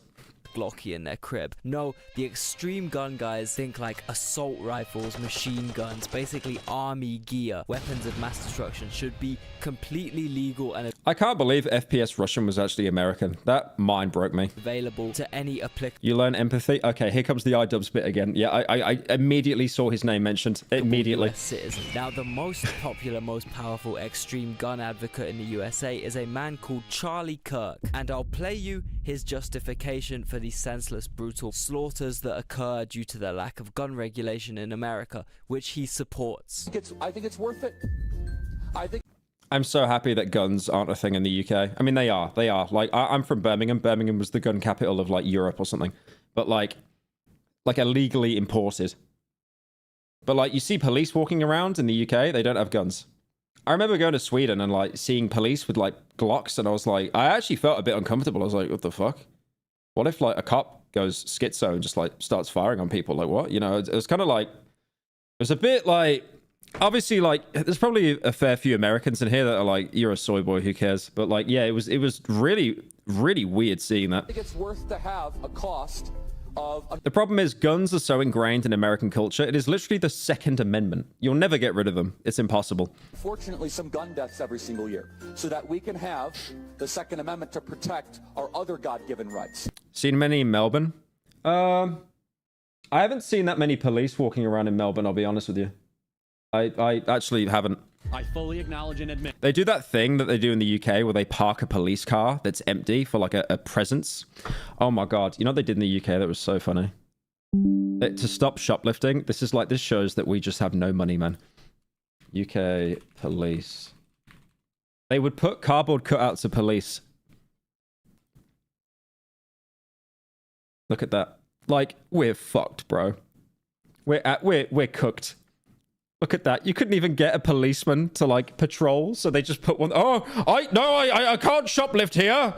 Oh, no, there's a cardboard cutout. I'm so intimidated, I can't do it now. When you allow gun ownership, you're going to have gun deaths. There is a cost to liberty. Well, obviously he was wrong. It turns out cold-blooded murder is not a price worth paying for firearm freedom. Running the risk of assault rifles being... I wonder, like... The thing is, I do wonder if Charlie Kirk survived, if his opinion on that would change. If he would go back on that opinion. Or he'd just double down on it. Fired on school grounds is not worth it. Why? Well, there's another reason that Colorado school shooting didn't make it into our news headlines yesterday. An event so shocking and graphic, it drew more attention than any of the... You think he'd double down? Yeah, it'd be... I have no idea if he would or not. The global catastrophes happening right now. Charlie Kirk, high-level Trump ally, was murdered. He was mid-sentence describing how America's globally abnormal amount of shootings is the fault of transgender people. His last words were gang violence. And milliseconds later, he was gruesomely, unjustly shot dead in a non-gang-related assassination. Now, in typical British fashion... It was crazy because that was probably one of the most documented assassinations ever because everyone was filming it. You could see one POV where you can see someone running on the roof. Like a single person, and that was probably the shooter. Thank you, Aiden, for the 24. Fashion, I still can't really believe that it's even possible for people to be shot in a school. I think that is absolutely absurd and disgusting, whether it's a kid or a controversial influencer. Look, I don't particularly like the guy or what he stands for, but in no... The grifter word has lost its meaning. Yeah, grifter's like slop. You just apply the word grifter to someone whose opinions you don't like. Universe would I celebrate a death like this? I believe in like it can have a genuine meaning, but it's lost its meaning now. Free speech. I believe that being scared some random person is going to kill you in front of your family is absolutely terrible and cannot be defended. However, I also apply that belief to everyone. I mean, that just shows how much hatred and vitriol there is in American politics, that like someone being killed is celebrated. All around the world, which is where me and Charlie have different viewpoints, which is why I feel like it's... Like, that's scary. That is really scary. It's kind of... I know that there's some people in this chat and they fucking hate that guy. And they're probably happy that he's dead. But I think that is a terrifying thought that that's normalized now. Fair to make this video. Charlie Kirk genuinely played a massive role in normalizing Israel's... I mean, I saw news reports that basically said Charlie Kirk is the reason that Trump actually got elected for the second term. Brutal genocide of Gaza. And this weekend, there was an all-out propaganda campaign trying to make it seem as if Israel is intentionally starving the people of Gaza. I hate being lied to. It's not called Palestine. You don't believe that Palestine have the right to exist? No, everyone has a right to exist. Show me where it is. It's a non-existent place. He hated my people. I'm guessing you're trans. It's almost like he had such a platform and he was so huge that someone thought there is no way to deplatform him. He has to die. I don't think the place exists. What? Because it doesn't. It's called Judea and Samaria. The overuse of the word genocide. Because when you keep on using genocide, you're basically trying to... Thank you, Toby, for the 5. I saw the uncensored clip like 5 seconds after opening Twitter. Genocides that have happened the last 100 years. What is Israel? Getting shot is nothing like shown in fictional media. Oh yeah, like there's those clips of like, you know, when someone gets shot in a film compared to real life and how the body just immediately goes limp, but they make it all dramatic in films. Yeah, it's like really sobering. Doing exactly. Tell me in detail. Where's it happening? Crimes. War crimes, really? How? What do you mean how? They're killing little kids, man. Well, hold on. Killing kids. You mean wait, they drop leaflets before they bomb in Gaza? They drop leaflets before they bomb in Gaza. They drop leaflets before they bomb in Gaza. They drop leaflets before they bomb in Gaza. They drop leaflets before they bomb in Gaza. They drop fucking hell. Leaflets before they bomb in Gaza. The level of war crimes here are genuinely indescribable. Children... I love guns, but they want to get rid of guns for trans people. I totally do not own guns. They all fell in the lake cry. Thank you, Knight, for the 10. They want to get rid of guns for trans people. Is that true? People gunned down whilst... Doesn't make any sense whatsoever. What? Waiting for aid. Every single hospital reduced to shreds. I like how like being trans now is like politics. Why? To rubble to stop people from receiving aid and help. I want to be in the body I'm happy in. No, you can't do that. That's a political opinion. They build their headquarters under hospitals. Rescue workers, volunteers wiped out in cold I never heard of that claim before. I've never heard of that claim in my life. If that's true, that's insane. blood by the launching of secondary military strikes on buildings, mass starvation and drought due to aid blockades, American fucking citizens admitting to sniping children for sport, children who were trying to retrieve their parents' remains, and the sheer numbers are just inconceivable. There are genuinely like tens of thousands of Charlie Kirks in Palestine right now. Dads who were needlessly assassinated in front of their kids, you know? Charlie also played a massive role in getting Donald Trump voted in. This directly second term. He definitely helped with that. Resulted in bombs being dropped on Iranian civilians, missiles striking their capital city, aggravating and significantly worsening the bloodshed in Ukraine, missiles striking Venezuelan speedboats. It just goes on and on and on. I can't stand the word empathy, actually. I think empathy is a made-up new age term that does a lot of damage. Charlie Kirk's connection to this depraved world stage is so strong that even Netanyahu himself tweeted, "R.I." I mean, I remember seeing this one video trying to explain the difference between sympathy and empathy. And sympathy is like, I'm really sorry that happened.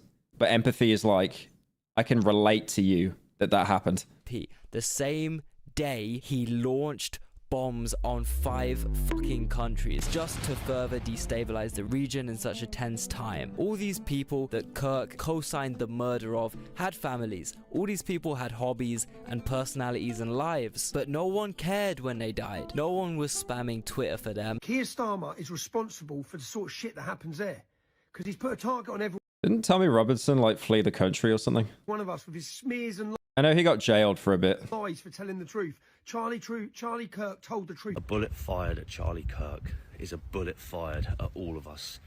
There will be no mercy. This is what I mean, though, about that extremism. It's going to get so much worse on both sides after he was killed. No diplomacy. So much worse. Diplomacy and no surrender. The American president didn't make a public announcement. Okay, I will disagree with Geopold on this. I don't think this video is AI. I think I looked into this a bit, and there was a lot of professional AI video reviewers, and these were people that were hired. This wasn't just like a TikToker with an opinion. And they thought the video seemed weird, but they basically said that Trump was like so stupid he couldn't do the entire video in one take, but he needed to do it in one take to kind of look powerful, even though he's got an auto prompt in front of him. So what they tried to do at the White House, they tried to do their best to stitch the footage together.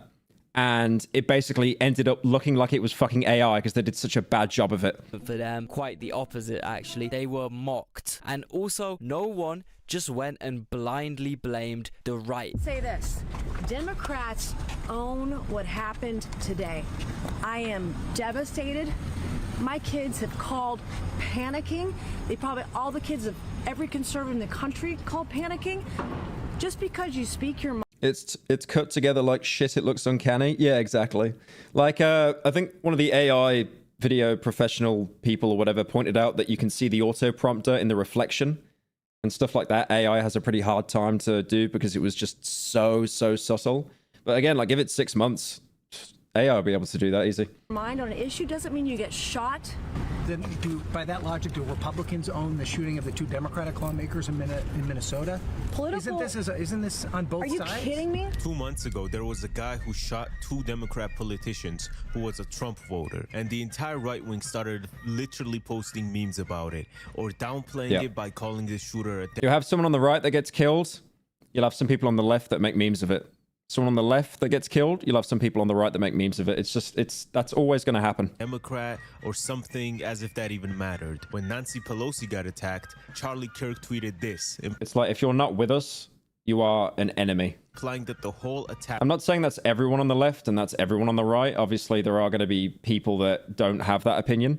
Was just a ruse and a. But it's definitely a lot of like the influencers as well that have that opinion. The people that actually give you your own opinion.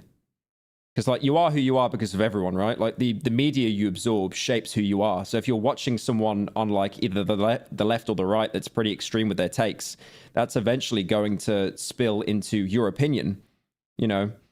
So how many times have people, like, gone around and said, oh, the 3rd Harry Potter film, Prisoner of Azkaban, is the best one? It's like most people that I know got that opinion because they watched like 5 video essays on it saying that it is fake. I mean, it is the best Harry Potter film, but again, like it's from video essays. Himself was doing this to a victim of political violence. He himself was condoning political violence and spread. The UK is really mid. The UK is cooked. It's like we've had conservatives in power for like, what, like 10 years or something? Nearly that? Maybe more than that? And then Labour only got in because people were so sick of conservative, they basically snuck in. It's not like they won by like a majority landslide. It was like, oh, we're second place? But they hate the people in first place? Okay, we're in power now. Spreading dehumanizing and violence. It's like reform in the UK is getting so much pull right now that Labour are scared, and Labour are left-leaning, and they're actually trying to clamp down on immigration.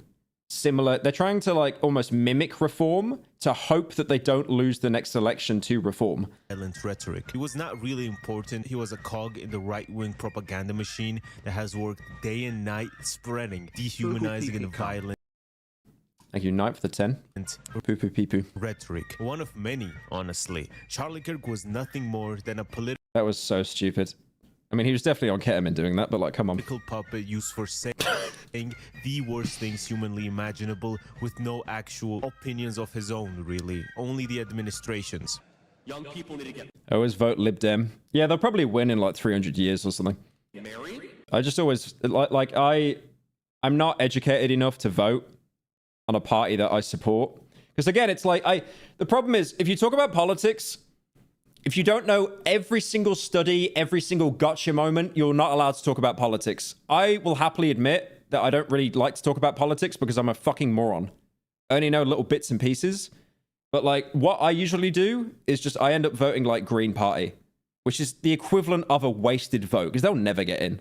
Unless every party just commits like political suicide, and they won't because there's too many. One of the majors will always sneak in. I mean, we saw that with Labour. But I mean, it's slightly better than spoiling a vote, I guess. They need to mate and get a mortgage. He was about releasing the Epstein files, and then when Trump didn't want to release the Epstein files, he was talking about, I let my friends in the administration handle it. You're speaking my language. I think the Epstein files need to be released yesterday. There is a new party, Your Party. Oh, I heard about that in the UK, and they just get no votes. Thank you, Knight, for joining. Okay. We need to know every single person and get the Epstein client list out immediately. Why did Farage support Brexit if it didn't stop immigration? No, it did halt immigration, EU-based immigration. Like, I remember seeing on Sky News that there was like coverage showing that the majority of immigration that happens now in the UK is from outside of the EU. Honestly, I'm done talking about Epstein for the time being. I'm going to trust my friends in the administration. I'm going to trust my friends in the government to do what needs to be done, solve it, I don't know why they thought it was a good idea to like leave Europe, genuinely. It's like, dude, the UK, like, we're so fucked. We've got no natural resources. We've got nothing. We're basically just like everyone's fucking financier. in their hands. I trust my friends, Kash Patel, Dan Bongino, my friend Pam Bondi, all these guys. I'm going to, Todd Blanche, I'm going to just Diddy molding. Trust them to solve it. Which is more important than ever right now because as I speak, a new piece of evidence has just leaked. This is a photo of Jeffrey Epstein holding... It's a profitable grift. Yeah, I've noticed a lot with politicians, and this is on the left and the right. If you do like a bit of digging, you'll always find that they've got shares in some company that benefits them a lot for the policies that they want to implement, always. A big novelty Everyone's greedy. Everyone's naturally greedy. Everyone wants to further their own gains in some kind of way. Check signed from him to Donald Trump for the price of $22,500, and he stood next to a woman and a Mar-a-Lago member. But apparently the caption on this photo, which was written by the Mar-a-Lago member in the middle, reads, "Jeffrey showing early talents with money and women, sells fully depreciated redaction to Donald Trump for $22,500. Bro, yeah, I think I'll just leave that up to the administration. UK is definitely cooked. Labour had a chance to fix things, yet they somehow made everything worse. I'd love to tell you how exactly Labour fucked our country, but I can't, because again, it's like I'm not that politically versed. I can't give you the exact, like, 7 changes they did that fucked our economy. But all I know is like Keir Starmer, even as soon as he got in, he really wasn't liked because again, like I said, they snuck in. They didn't win because people voted for them. They won because people just went against Conservative to spite them because they were so sick of them. I think one thing with Conservative as well, they had so many different heads because when a prime minister steps down but that party's in power, they don't need an election. They just choose like inside their own party. Like the people don't get to choose. So then you had these prime ministers, you know, people voted Conservative, but then you had all these prime ministers where it's like, I didn't vote for you, but technically you're allowed to be prime minister because it's Conservative. We went through like what, like 4 different prime ministers, 5 maybe? I think I trust them with this. Charlie Kirk was an integral piece of the operation to cover up Epstein and all the elites involved. Corbyn should have been prime minister. He never would have won. He's popular with Gen Z, but Gen Z's too busy on Discord. That he bootlicked. Above that, he was advocating for ruining millions of people's lives. I think you need to realize as well, like the popular vote in the UK is always going to be boomers. Like elderly, because they'll always turn out to vote. By either you'll have like people that are like Gen Z that are very, very vocal about their opinions, but then they actually don't go out to vote. Deporting them or killing them. What happened was an outcome of dehumanizing people and normalizing. Thank you, Juggy, for joining. Hatred. When people advocate for ruining millions of lives, such as how he... Yeah, maybe I spend some time researching like into politics properly. I don't know. It is funny though, the way that YouTube has shifted now. If you're into politics, your channel absolutely gets turbo juiced. It is mental. Like Asmongold used to just do like, you know, World of Warcraft and stuff, and now he's fully gone onto that kind of like into the political sphere and just absolutely juicing. And Hassan is like one of the biggest streamers on Twitch, if not the biggest streamer on Twitch. And all he does is politics. He was making fun of Ukrainians and Palestinians for dying when they're both being attacked by... Do it. I would actually rather kill myself. A genocidal maniac state, and you take the side of the genocidal maniac state. It's not good. You should not have started dehumanizing people like this because it never ends well. When public figures like Charlie Kirk spread dehumanizing rhetoric, it increases the risk of violence. Charlie's general... Dude, I saw this one post once that was on like a socialism subreddit saying that I was like alt-right or something.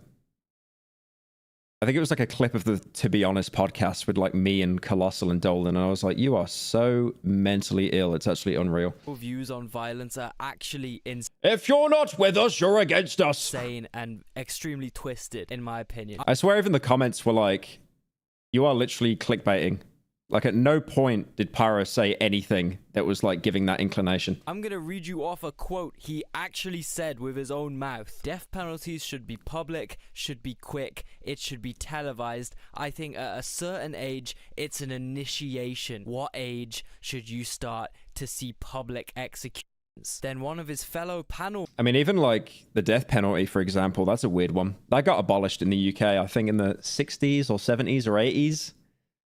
Because I think the last person that we killed through execution in the UK, they were found out to be innocent. So then the UK was like, okay, now we got to get rid of this.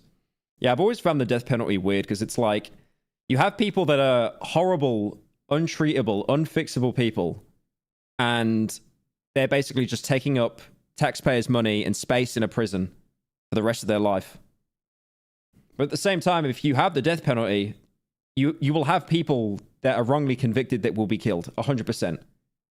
Like there is no way that you will have like every single person that gets executed have actually committed their crimes.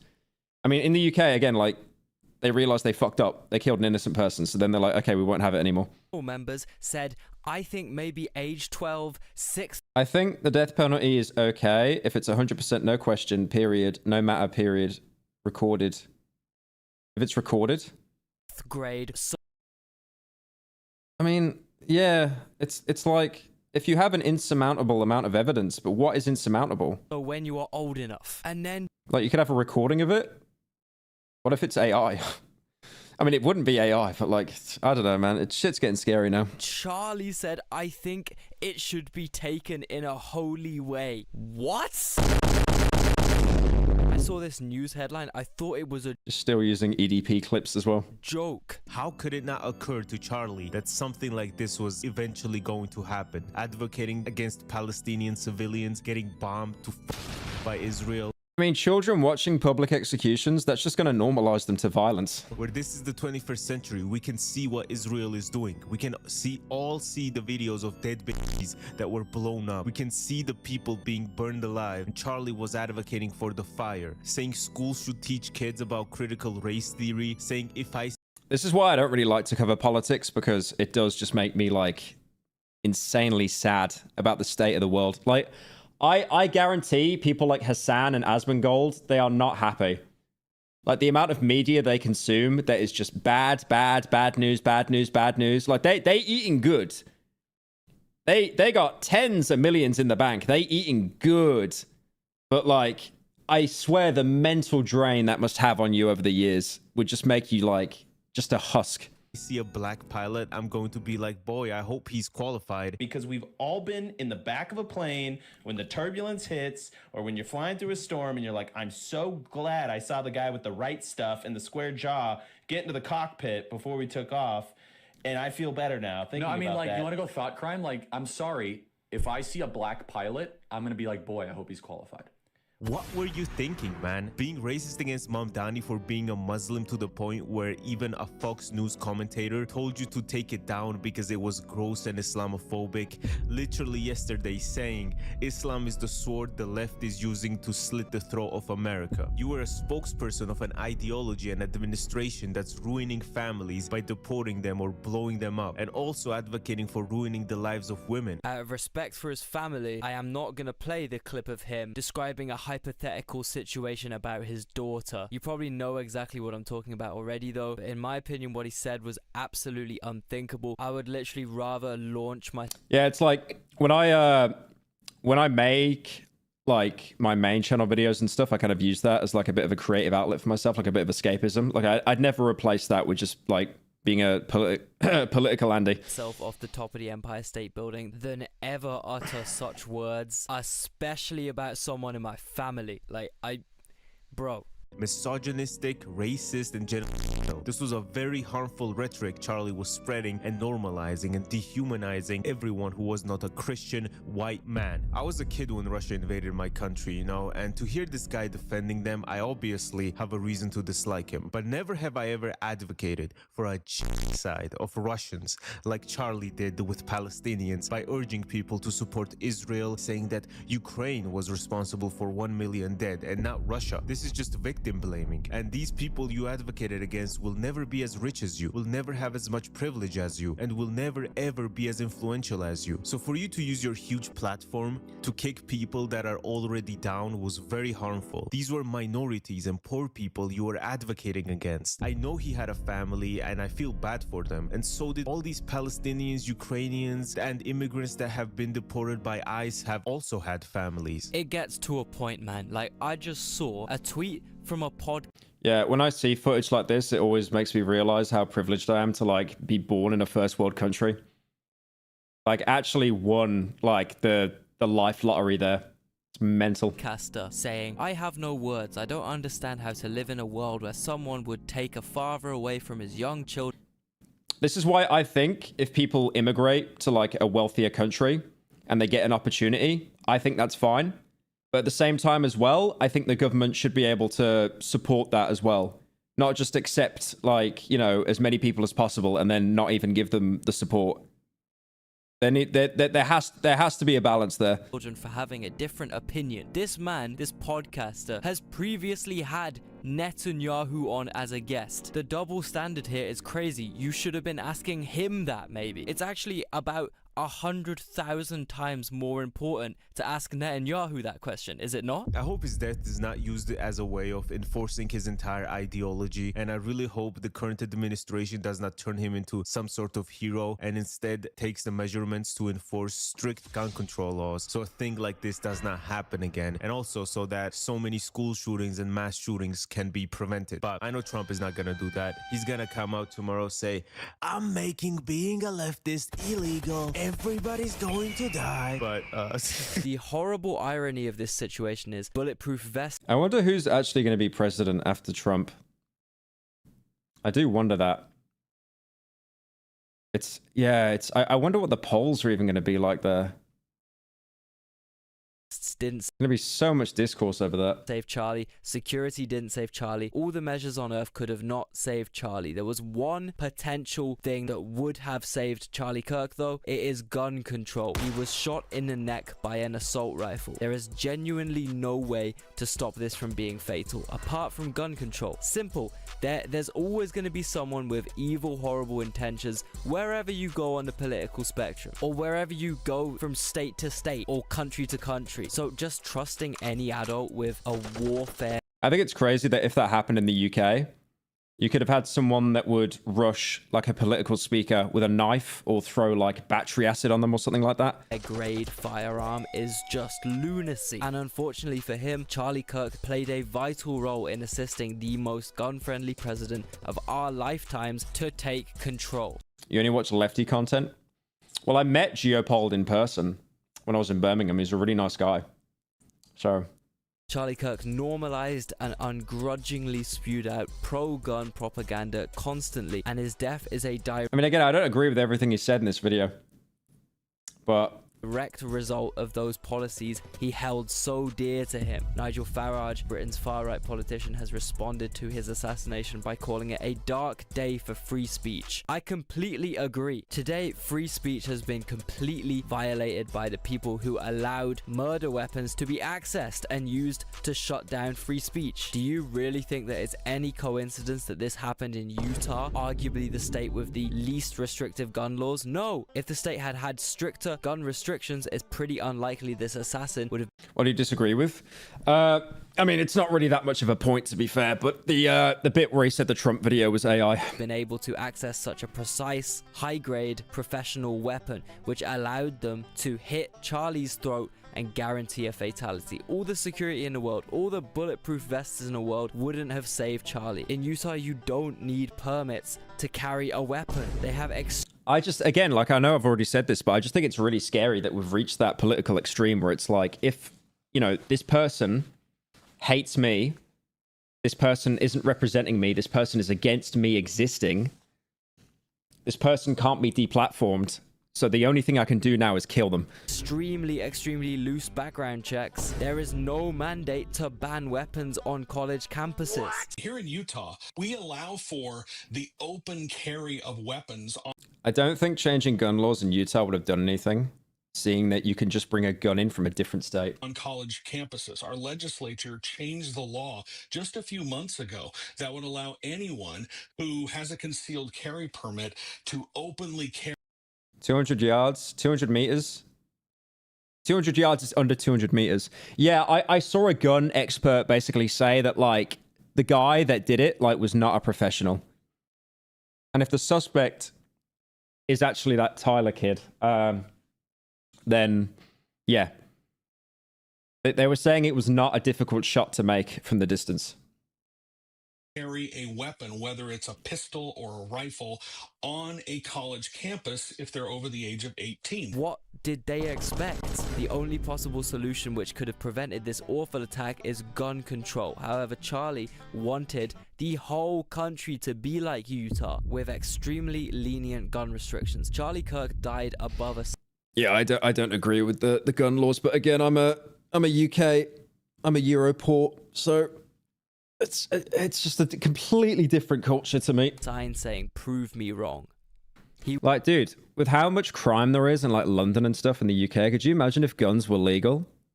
Oh my God. I mean, no, to be fair, guns are... Okay, yeah, this is the thing as well. Guns are legal in the UK, but because there's no culture around it, no one cares.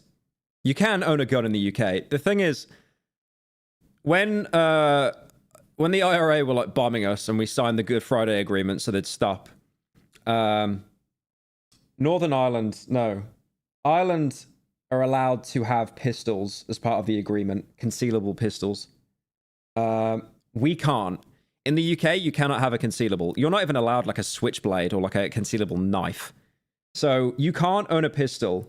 What we care about with gun laws in the UK is concealability. So you've actually had people in the UK that have modified pistols with like a bump stock and a long nozzle to make it over like 4 foot long, and then it's technically allowed. Like you can have shotguns in the UK. A shotgun license is like the easiest license to get. You can own like sniper rifles and stuff like that. Obviously not automatics. Like I remember when I lived back in Birmingham, and there was a guy that lived opposite us, and he had a gun safe. He had shotguns and stuff in there. You know, I didn't really ever feel uncomfortable about it because the guy seemed pretty sound. But yeah, like people do own guns in the UK, but it's just not like it is not a there's no culture around it. Like when you apply for a shotgun license, which is the easiest one, I think they do a psych check on you. They do a background check. They can check if the guns are locked in the safe where they should be, and they only give you like less than 48 hours notice. But you can't say it's for self-defense. If you say the reason for owning a gun is self-defense, you get declined immediately. You have to say it's for like clay pigeon shooting or something like that. Like I've used a shotgun in the UK. I went to like a firing range with my dad and I used a shotgun and I was like, this is really fun. And also the funny thing is about shotguns in video games, they're so fucking inaccurately portrayed. The spread is nowhere near as big as in video games. I think they've done that on purpose because shotguns are just so disgustingly overpowered. He was shot to death whilst preaching about the benefits of lax gun control to thousands of impressionable kids. His last words were gang violence. He was answering a question about America's epidemic of mass shootings by essentially being like, what about gang violence? Murder is wrong. Yeah. Grass is green take there, but yeah. So I agree. It's way worse. But it shows that in America it's gotten so bad that someone thinks the only way to silence someone else's opinion that they don't agree with is to kill them. That's the main problem with shootings in America. That's why they happen. That's the argument he was basically making. So Charlie Kirk's final words were essentially downplaying all the country's horrific, uncalled for, unnecessary school shootings, like his own assassination, which was merely milliseconds away. Is this really a price worth paying for your Second Amendment right? Your American freedom? I'm pretty disgusted by this entire thing though. I think it's quite horrible seeing someone you're used to seeing clipped up on social media. People think grass is green take, but people somehow think it's okay against Charlie Kirk.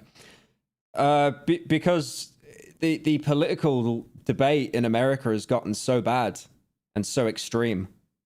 You know? Like, when Trump got shot, the amount of people that were just like, ah, shit, I wish he died. I wish he died. Media a lot die, even though I didn't like the content he put out. Seeing all of this happen in full. But then you bring up the same debate as well, like the amount of suffering that happens every day and the amount of people that get killed without it being documented.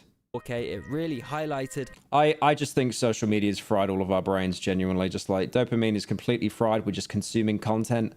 Like I genuinely, after Charlie Kirk died, I've been recommended so many IG reels from him on debates, like clips and stuff. And it's like, bro, if I'm like 13, which is the legal age to use social media, I'm going to get fucking radicalized to love this guy or fucking hate him.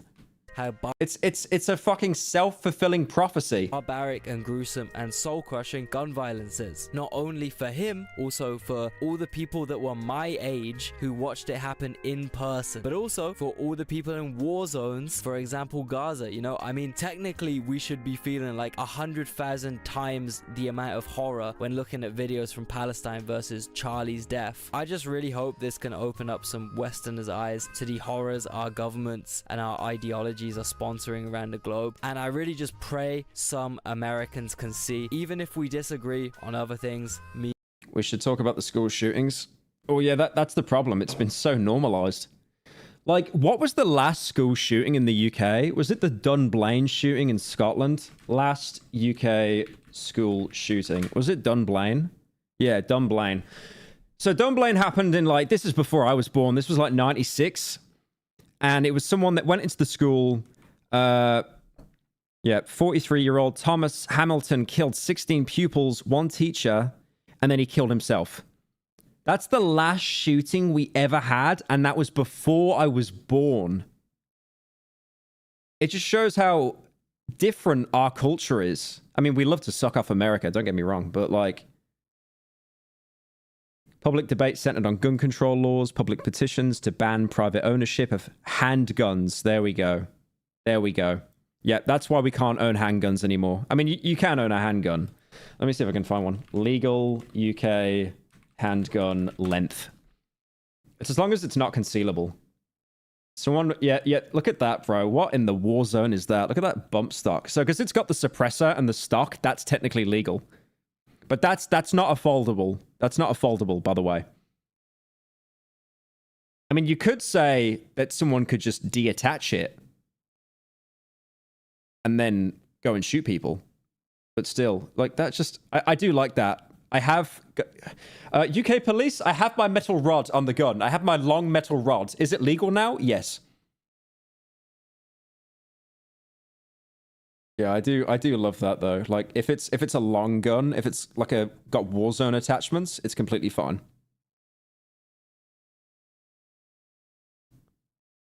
Only 22 LR. Isn't 22 LR a pretty low caliber or not? That's crazy that you can own up to a 50 cal though. Shotgun up to 3 shot capacity. I didn't know that. Black powder and muzzle loaders. So you get like a flintlock pistol or something. Long barrel revolver, barrel length. Not less than 12 inches, an additional extension. Long barrel pistols, barrel length not less than 12 inches, an additional extension. Semi-automatic if chambered in 22. 22 LR is pretty weak. Well, you can legally own a 44 Magnum. And you can own it in 357. What's stronger? 357 or 44? There'll be some gun nuts in the chat that will know.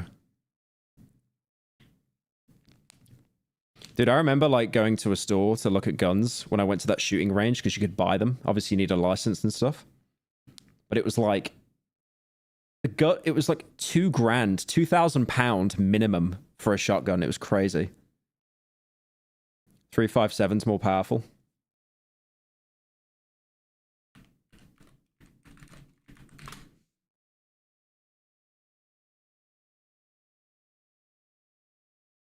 Holy shit, the size of that. Bruh, it's so long as well.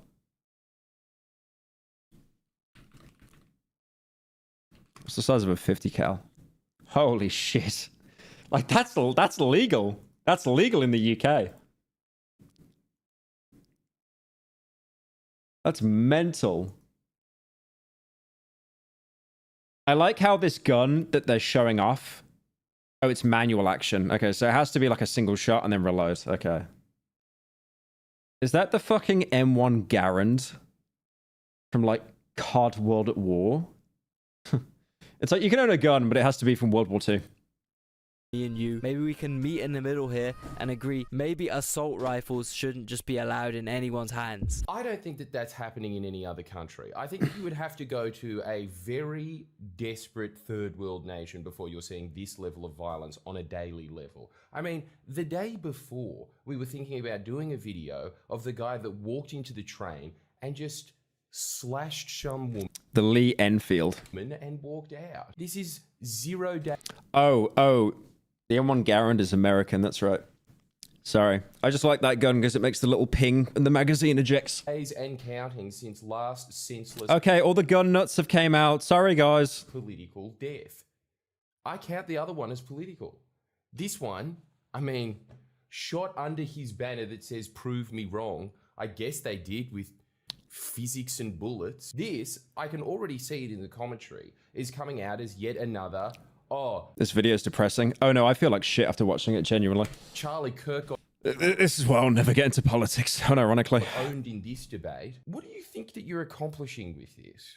Do you think that anything is going to happen other than they're not going to post on that specific account anymore?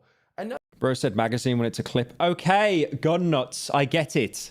Another Charlie Kirk will... I bet you actually spent time like crafting ammo in New Vegas as well. You didn't just buy it. Rise, I can assure you. This is very much like having an issue with McDonald's and going out and shooting Ronald McDonald. You don't think that they're just going to say, oh, okay, we'll get this guy in another suit and put another one there. I hope the insanity plague in the UK isn't getting to you too much. I just worry about my parents because they're still there. Firearms need at least some level of restriction, man. Getting almost decapitated with precision by some random person is the most insane, nonsensical fear that people have to live with. Like, why? No one should ever go through that. And I maintain that view, whether the victim is some influencer I really disagree with, or if it's 20 school children with a mentally troubled classmate, or if it's 2 Democrat lawmakers, or if it's a Palestinian child. That was gonna be it. That was my big finale, but I'm just reading now as I speak, they found the culprit. Ladies and gentlemen, we Yeah, he was only 22 as well. got him, and apparently his dad snaked him out to the police as a favor to God, which is so crazy. Another crazy thing about this guy, I don't think he looks like the kind of dude to be in a gang or to be transgender. All I'm saying, bro. Anyway, if this video came across quite hurried, it's because it was. I've got to say a big thank you to my good friend Gatsu and my other good friend Caffeine, specifically this Syrian coffee shit. Both made this 48-hour turnaround possible. It still cost me about 2 sleepless nights though. And I don't know if you noticed, but I spoke about that one geopolitical situation which weirdly doesn't perform too well on YouTube throughout this vid, the danger zone of YouTube. So guys, I would really appreciate a little like, a little comment,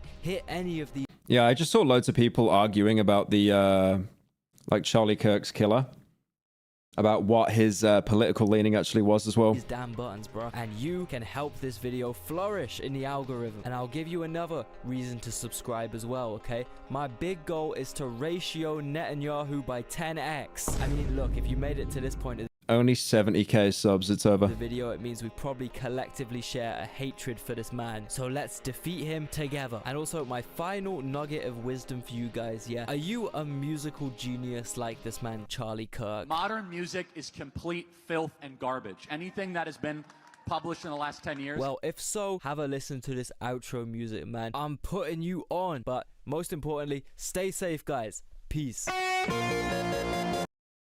I can already see how political the chats came just putting that video on. Actually crazy. Like the video. I'm on my lurker account. Not my YouTube account. Alright. I've been streaming for 3.5 hours. It's like 2 p.m. now. I've got to record some slop, so I'm probably going to end stream now. But yeah, probably stream tomorrow as well. I think what we might do tomorrow is maybe Call of Duty. I'm thinking get started on that. So we're just not doing React Andy constantly. But yeah, you just got here. Unlucky. Unlucky. Yeah, we'll see. But yeah, have a good rest of your day, guys. Morning, evening, night. Catch you later.